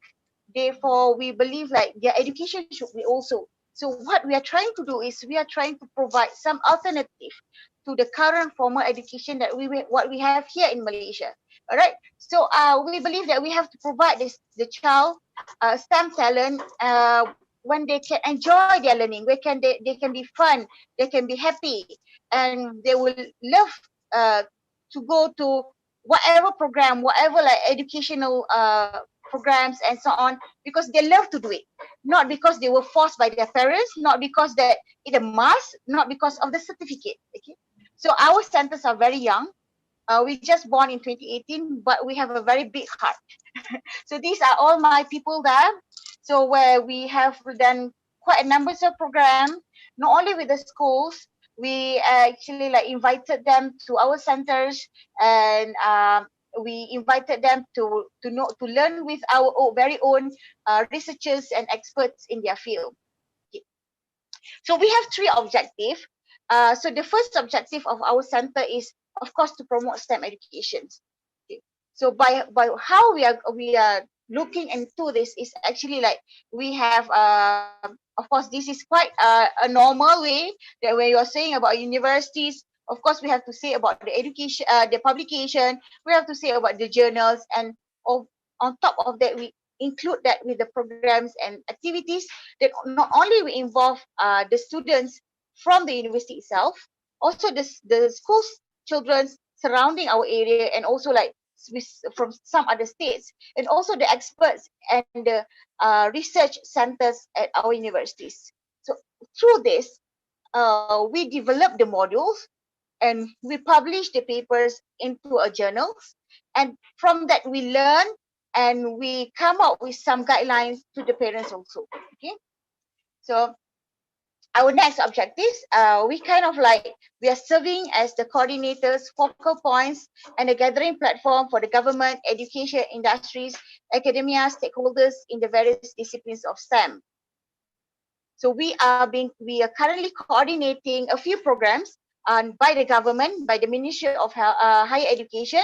We are coordinating the My STEM Ambassador program, where we actually like have to coordinate the program across the 20 public university in Malaysia. We are coordinating the mentor-mentee program from the Ministry of Science and Technology, and we also like from the industries. For example, Samsung have partnered with us to do the Samsung Solve for Tomorrow competitions, and also we are partnering with SIG World Education for the BIEA, the British International Education Associations competition, and we are the secretariat for the National STEM Association itself. And this is what I think like Professor just mentioned about the mini theatre STEM. So later I'm going to touch and give you overview what actually like what we are doing. We are looking at quite lots of number of programs here. Okay, and of course we also would like to support other educators and researchers in the STEM related program. We have done MOUs with local and national partners. We have international linkages. Of course, we have helped the governments, and also we have more than 20 stakeholders and collaborators. In fact, like we are only like about 2 years and plus. Okay, so this is what I would like to touch a bit more. Okay, so when we are talking about STEM, when we linkage it with a higher education, we are having these three main pillars, where we are talking about the action program, the innovation, and the STEM research. These three for us, like it cannot be separated, because it does link to each other. For example, we started like all the program, for example, the Mummy's Lab, we started from our research. From the research, we developed the modules, and then we cater for the Mummy's Lab is the first program that we've done. Is basically like we translating what a biomedical engineering knowledge into a fun and learning process, so the kids as early as 4 years old can understand the field. Okay, and from there we also like expand our research towards the parents, to educate the parents into STEM. Okay, then I'm going to go to the formal. Okay, then on the action program itself, we have two types of formal and informal education. This is what we are looking at the moment, the integrated STEM program or curriculum, where we all know, especially for example in our country, whomever want to enter the higher education, they are looking at the exam results. So, and we know that children have their own unique ability and have their own way of learning and transpiring what they learn, not necessarily using the pencil and paper. Some of them are very kinesthetic, some of them very like visual and so on. So we believe that we need to have a channel for them still can move forward towards a higher education. That is why we are introducing the integrated STEM curriculum towards the Saluran Terbuka Universiti Malaya. And then we have courses when they enroll as in an undergraduate program under the Mindset STEM Ambassador. And from these courses, they are going to develop their own modules where they are going to be used for all the informal activities. Okay? And this is the part that we earlier mentioned by the Prof about the mini theatre STEM. This is a very interesting program where we partner with the National STEM Association, where we chose B40 students, means like the students who are not with a not very good family. We are like, if in Malaysia we call it urban poor. So what they've done is actually like, for example, a group of these students, they come up with their own innovation, what they like to do. We don't enforce them to say like, oh, you have to do this innovation and so on. No, what we do first is like we find what they love to do, what they are good at, what they look at the surrounding, what the needs by the community. Okay, so then they come up with the innovation. From there, we want them to present their innovation as in a theatric way, not just like one session presenting what we are doing now. It's not. They are in a group of 10, so they perform as in a theater on stage. Like, what about their product or innovation? So by doing that, they kind of like they have a more deeper understanding about what their product itself, and they have to learn STEM in order for them to develop and innovate a good product, a healthy product. So that's what we see from our experience. We have done this for 2 years, and we're going to continue this for the 3rd year this year. I can give you example. One of the student I can call Zahra. She's a 14 years old student. In Malaysia is like Form 2 student. She and her friends from SMK Taman Medan.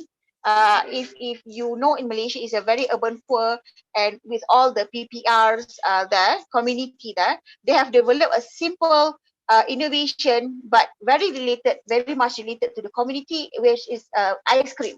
It's a simple thing. It's ice cream, but they are not doing the ice cream just it is. They kind of like the essence of the ice cream is a certain flower. So they plant the flower at the schools, and they realize that their school does not have enough compound to plant the flowers. So what they did, now they are going to talk to the surrounding community to plant the flowers so they can extract the essence and make the ice cream. So the ice cream can be commercialized and sell to not only to their community. We also have this support by the Managed Space in Berhad, and Zara also have presented to Yayasan Inovasi Malaysia, so they can expand whatever they have into a business model and might be becoming a one social enterprise one day. Okay, so these are about the mini theater, and on top of it, we are not only looking at the qualitative way of measuring what they learn in STEM. So normally what we are doing, like qualitative, they have to answer exam or they have to answer a certain question, then we can gauge their level of understanding. We also embark into a research using the brain signal. That's why, because I'm a background of biomedical engineering, so we are using whatever, all the technologies that we have to cognitively quantify what they've learned. So for example, if they are having a certain like conducting a certain module, we are going to put them a wireless brain signal measurement system, so we can see whether they are focusing onto that module or they are not focusing, and so on. Okay, so through this we have developed kind of an ecosystem in our center, where from the research we get the best practice, we develop the module, then we implement into the programs, either formal or informal programs. Then on top of that, we also have like a community-based program such as Minicator and so on. Okay, so next, while we already have this ecosystem, we believe that we need to create a pathway. So this should not be only a one-off program when we are dealing with the children. So what we've done, we've created a pathway so we can once we engage with the children starting at their 4 to 8 years old, so we have kind of planned what are the next steps for them according to their age. So from here, like they can enroll into our program as early as 4 years old, where we have this Let's Go to Mimi's Lab program. Then when they go into their 9 to 12 years old, we have this Discovery program, where the lecturers from the Center of Research, means like, imagine since you are 9 and 12 to 12 years old, you already know about the advanced knowledge, you already know about the advanced research. So that can ignite their interest to pursue in a STEM study. So then we are dealing with that. Then we believe that by 13, they are a bit matured to go for competition. So, but we also provide the mentoring, so they can enter either, like, for example, Samsung's competition, the overseas competition. We also have the Asian Youth Innovation Award competition, and so on. And then we believe then they are ready towards the become an innovator and become an entrepreneur. So then we have all these Minicator program. From this, while if, like, for example, this children have already engaged with us since young, we believe that we know them, we know that their ability, we know their uniqueness and so on. So we are offering them the pre-STEM under the saluran terbuka under the integrated STEM curriculum, or they can also like enter the STEM bridging program before they can enter the undergraduates program. So we are trying to create an alternative pathway. So what we try to do on our best is like no child will be left behind. So because we know that some children, if maybe they didn't get good results in their SPM or STPM or so on, they won't be able to enter any others, like maybe higher education. But while they are very clever, they are very smart, and it's just like they are not translating it into like the paper of the examination. So what we are trying to do is we are trying to create a pathway so they can be still continue with what they love to do. Okay, I think I'm going to stop my presentation here, Prof. So this is me, and we are stationed at the University Malaya STEM Center, like high impact research.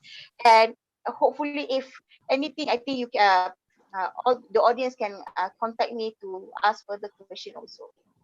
Thank you, Mas, Dr. Mas.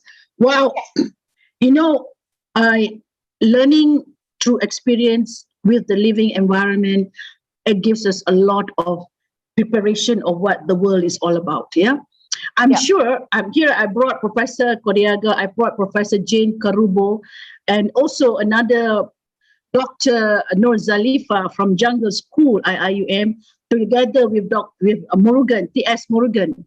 All these people are all in the education line, and they have got so much of learning with respect towards how we want to bring the opportunity of education to the people who doesn't meet the standard formal process of screening. Yeah, this process of screening that suddenly somebody said, this is the only way for you to get education. If you don't follow this promo process, you're deprived from getting education. But these people will get education anyway from the living science, we call it. Look at Kenya. They have so much of environmental, what they call way, yeah, to ensure that they got the learning better through the environment. Professor, can you share a little bit of your experience from Kenya about how the people get educated through the life, the living creatures around them, because the living creatures around them give them the education. I think jungle school, I mean, Dr. Nuzalifa, I want you to share a little bit about how the Aborigines have their own school where they educate themselves how to live in the protected environment of the jungle. So again, they have the jungle from Kenya and the jungle from Malaysia. They have their own school. We always believe our formal school is the only way to learn, but there are many other pathways to get into the school curriculum in either natural way or in the so-called technical way. Yeah. So I open the discussion with Professor. I do agree what you say. It's like, it seems like we have the mentality here in Malaysia, like that's the only pathway, that's the only way that you can be excellent and learn new knowledge. Yes, I heard about jungle school and I really love all these initiatives. So it's just I believe that we have all to work together, and because so we can touch more people, more children, so they can know that there's a lot of other ways to get knowledge. Not only the only way that what they are doing now, the only like pathway that they looks as a formal education. So we can, and I believe that these children, they have their own talent, and we are not the one who have to dictate what they need to be later on. They're the one who have to create their own future. So by doing that, I think we have to have more pathway. We have to have more ways of them. So they're the one who have to, like color the world later on. Not us, because we are the behind generation. They are the future. Yes, Prof, you want to say something? I know it's a very exciting story now. Yeah. Thank you very much, Saidia. Actually, when we talk about education, education basically is the acquisition of knowledge, skills, and attitudes to make one a useful member of society. And in that respect, therefore, it is not necessarily confined to the four corners of the classroom, neither is it confined to a set curriculum. You only need to acquire knowledge, which is, of course, cognitive, skills, which, of course, usually is psychomotor and manipulative, and, of course, attitudes, which are affective. And like Dr. Nora's articulated very rightly, there's a lot of education or knowledge that we acquire from nature. And experts in education and philosophers of education of yore gave us a lot of info in that respect. If you read the works of Quintilian, if you read the works of Herbert Spencer, if you read the works of Rogier, then you'll understand clearly that really it's not necessarily what is defined in the four corners of the classroom that necessarily become material for knowledge or material for attitudes or skills. Now, in our scenario, what happens is that we have the formal education and the traditional education. Formal basically is one where one is taken through systems that we all know, and the traditional learning starts at home, and it starts on the laps of the mother. And from the laps of the mother, the child learns a lot. And from there, the child interacts with the environment, the child interacts with the nature, where then the child meets the people, the elders and other members of the community and nature, like what Dr. Noor was talking about in terms of handling oneself before a hyena in an African setup. All you need to do, the children are taught, you raise your hands and the hyena will perceive you to be bigger and therefore not attack you. This is knowledge. So in essence, knowledge is not necessarily limited to the classroom. And I agree, the STEM approach actually is heuristic and learner-centered. It is more of the child discovering and bringing out their potential, where the children are restricted to a curriculum set by the teacher, which no more often than not is the jug pouring into the mug. And you know, a jug and mug approach assumes or presupposes that the jug can only contain so much and the mug can only receive so much, which is not true. More often than not, the children come out with more knowledge than what they get from the teacher. So I think Professor Kirubo has a lot to share here, and I would invite her actually to pick up from where I've just ended. Yes, Professor. Okay, thank you, thank you. Greetings from Nairobi. Happy to see you, Dr. Noor. I have been attending the conference and I've learned a lot. Professor Kodiaga invited me. I am an educationist by training. I'm currently a professor at the university training teachers. I can say that I'm learning a lot and there's a lot of opportunity for collaboration. But I want to also make an observation that it has taken us in Kenya a long time to realize that education is not only confined to the formal curriculum that we know in the syllabus. So Kenya is now moving from the traditional, and they have introduced a new curriculum, competency-based education or curriculum, which is establishing or realizing that there are various pathways that children can acquire skills, attitudes, and knowledge. But most importantly, now there is a policy which is being developed by the Ministry of Education in Kenya, which we can also share with our colleagues from Malaysia, looking for ways to recognize those skills that people acquire outside the school. Now, people are going to be assessed by the National Industrial Training Institute to be able to assess. Some of them have gained these skills through apprenticeship, learning from their parents and so on. And they are making a great contribution to the country, and they have not been to a formal school. So this is the way to go in terms of education for sustainable development. And I look forward to the partnership. Thank you. Thank you, Jane. Yes, Dr. Nozalifa, I'm waiting for you because you have brought in 10 years of research about how the Aborigines who are living in the jungle for years, for centuries, they are one of the earliest group of people ever live in this part of the world. So, you know, they have their own school, but we never discover that. Maybe you want to share a little bit of your experience about learning experience from the Aborigines. Okay. Hello, everyone. Good afternoon. What we did since 2011, we have a discussion with our indigenous people. We are focusing on in Gombak, and now we are being invited to set up more jungle schools in Malaysia. So what we did was we had a discussion with the community leaders, especially the elderly. They are expressing their concerns about the dying cultural heritage of their tribes. So what we did, we discussed with them, we evaluate the set of skills that they already have, and we empower them to enhance and upskill so that it becomes an edu-tourism innovation. So our focus is actually not just concentrating to the children, but we are actually nurturing the family unit. Because in order to get it to be more sustainable, it has to be within a family unit. So throughout the years, we've got visitors from all over the world. We do have international school children. We have families coming to have a bonding time learning from the indigenous themselves.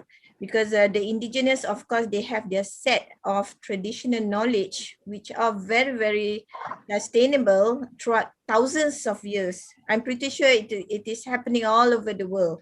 It's just a matter of when we are encroaching their jungles or the set of natural environment, they are facing a lot of disparity, and they are feeling concerned about the well-being of the natural environment. So when there is a lot of encroachment or overdevelopment, then we create imbalance So what I'm doing now with my team of indigenous people, we are actually showcasing their talent. We also actually educate the public because the indigenous, they mentioned that they are willing to do a bit of a sharing. So now, so we get it to be acknowledged at the Malaysia level, as well as the UNESCO ESD, Education for Sustainable Development. So tomorrow will be my longer talk. So I will be sharing a lot more. Yes, yes. Yeah. I think the collaboration between Kenya and Malaysia now not just cover about the tourism. We're talking about the jungle school. I'm sure Kenya has got the living standards, and theater is not just, you know, when Shakespeare says the world is a theater, we are on stage, yeah. So we want the people to come into the living environment to learn that there is a lot of learning that can be come back, and the learning schools should come and bring it to the formal education, not the formal education, bring it to the learning school. So there's an element of which one is actually we are learning. And that's where when we talk about formal education, they are always behind time. Whereas the people who are in the advanced state are the people who are in the real time. So I think this is where we are trying to, bridge the gap. Which is the formal education that we want to really get education right to the learners. Yet people wants to learn. Now, Dr. Rahmat, you are there. You are one of the people who brought Dr. Mas to me, and you are a man of innovation. You want to talk about innovation to the kids and bringing STEM as a subject matter of, into robotics and so on. So, but at the end of the day, we are trying to solve the world problem. So you have to bridge the element of the living science and the innovation plus the formal education, so that there's a blend between the reality and the education that we are managing. So I'm sure after this, I'm going to ask Murugan about this question again. To what extent we are really bringing the students to touch base with reality, not to just go into formal education. So Dr. Rahmat, over to you. Right, that was unanticipated. Thank you very much. Assalamualaikum, and thank you very much, Dr. Mas. Good job on that presentation. I'll keep it brief since I'm not really, I was expecting to actually talk. I was just here to actually listen. But cut long story short, as in industry, its skills of contextualization of knowledge to the scenario at hand. That is part of the problem that we are experiencing here in Malaysia, especially in our industries. Focusing on high value-add industries. Our people can do low value-add industries. They can just follow instructions. But when it comes to actually generating instructions, making sure that people follow through, making sure people tackle issues that they see, that's not happening right now, or it's not happening to our liking. So we hope that we could share some experience as well as thoughts as to how this can be done, not only for Malaysia, but of course for the globe. Thank you, Dr. Zaida. And yes, I'm always candid. I always say who is here in the attendees, because we are not, the talk about sustainability is just not about that. It's only the panelists. The panelists give the idea about what's the concern, what's the issue. We know that we are trying to solve this problem together. Integration is very important. Yeah. So the subject about STEM and mini theater, it's what I call a simplistic way on how to make them get into the real learning, yeah. And preparing them to go outside. So this is what I meant to say about mini theater, because I'm a theater person. If I did not get into the theater mode those days, I probably would be very scared to face the world. I don't even know how to speak to the public, right? Because it has an element of building confidence, all right?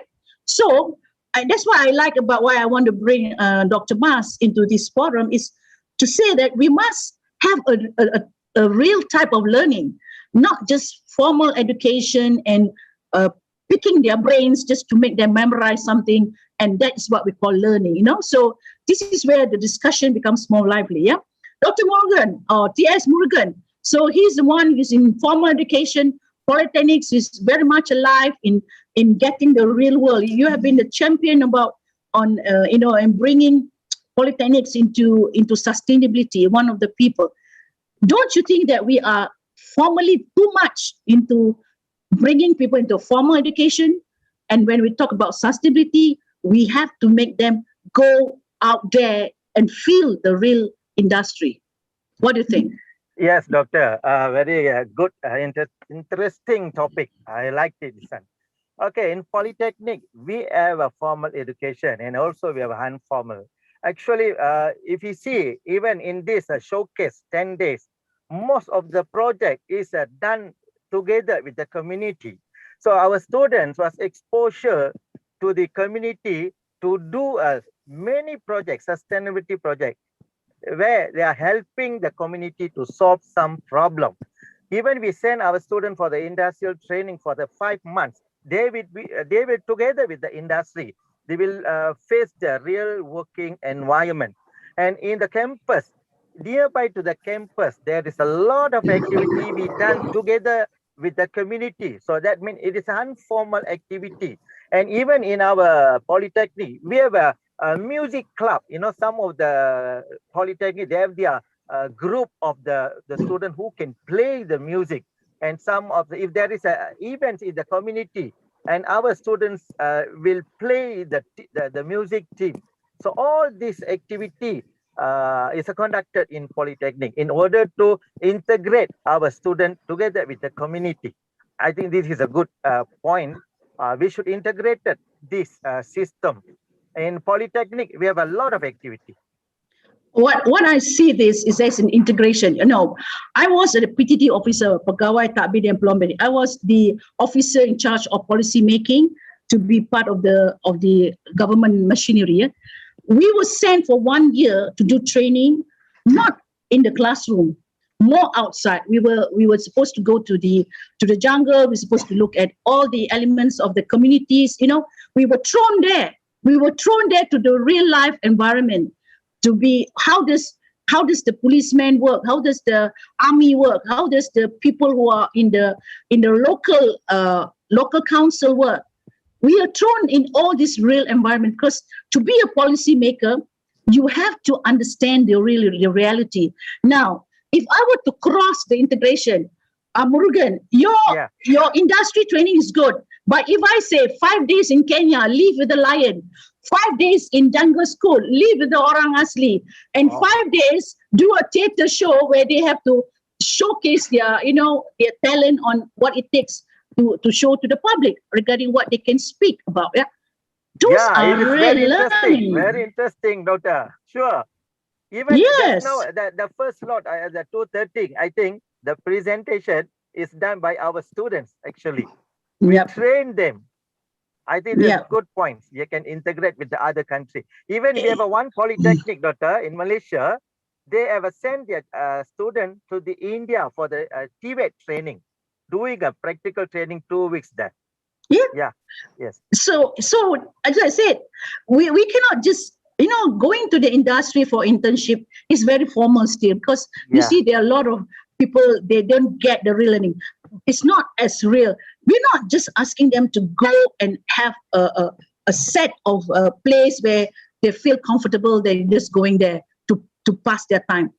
We want them to get into the reality of life, what it takes to go. Yeah. So I'm sure the mini theater, the concept is to go back to nature, is to go back with the people, with the community, with the environment. So here we can bring that different environment. We can give the Kenyan environment, the jungle school environment. So pick and choose and get to know how those people survive without formal education. You mean to say they die because they don't have formal education? They cannot survive because they don't have formal education? It's a reality check about what is formal education and what is real life education. Yeah, Professor, what do you think?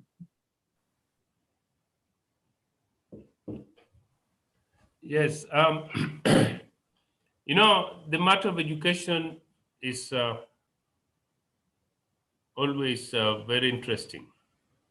Interesting because it is multifaceted and you cannot exhaust. It's like eating an elephant. Let me talk with an African connotation here. It's like eating an elephant. When you're eating an elephant, you really have a lot to chew. and you cannot purport to be able to eat a whole elephant alone.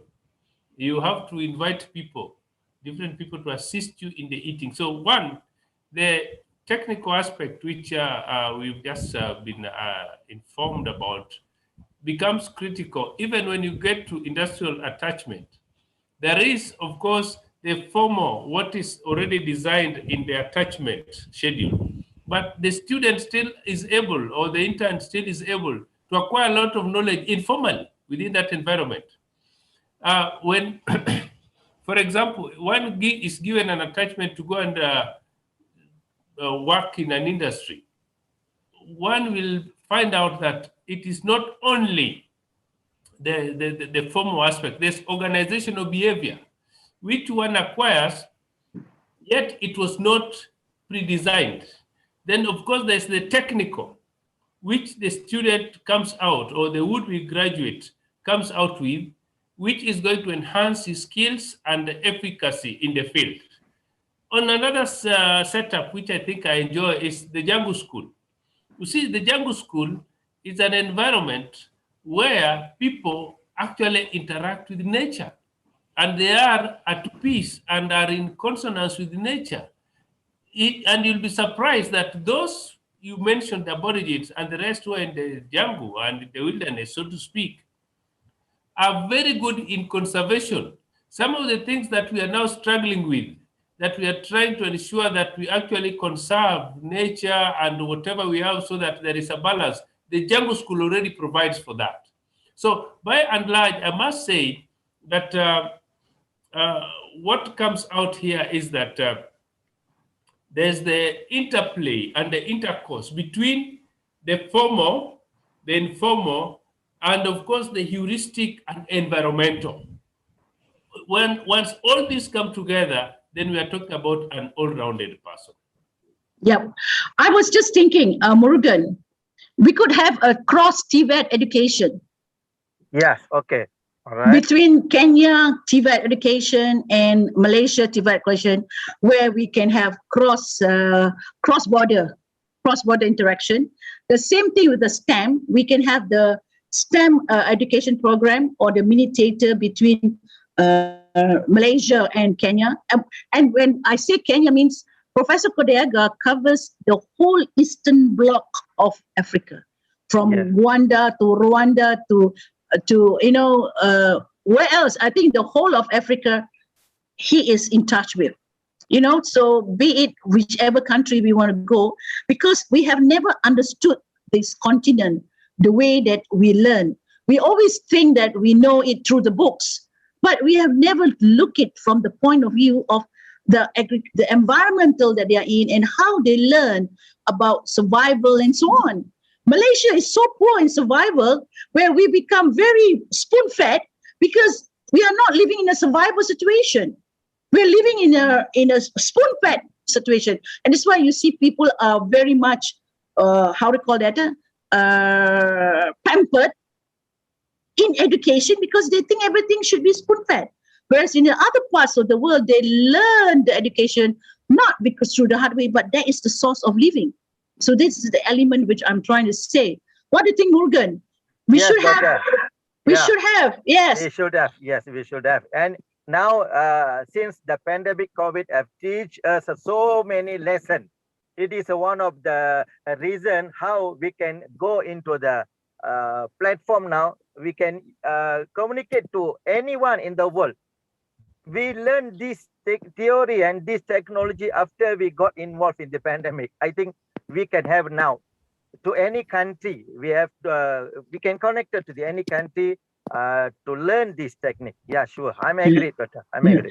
Since Professor Jane is from also representing Moivi with the Ministry of Education, Kenya, and Murugan, you can also talk it out with the Ministry of Higher Education, Malaysia.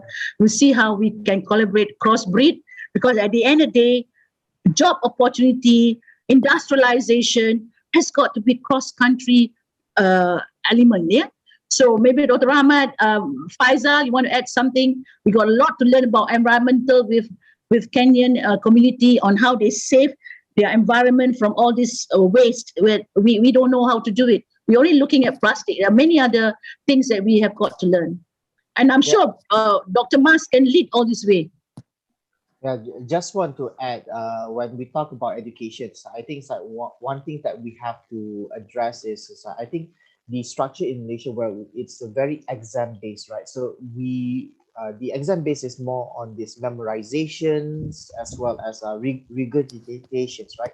So we don't really develop kind of like enough in the critical thinking skills from the primary school level to the secondary school level, and then it kind of repeats itself into the university level. So sometimes it's like this kind of offset programs that we try to install in school is the only opportunity for a lot of these kids to use critical thinking. And it's time that we look back how education is like, it's not just exam based, it's not just about getting those straight A's for those SPM, you know, like your kind of like form 3 exam and all this kind of thing, but something that we need to look another into, set of yes, assessment. another set.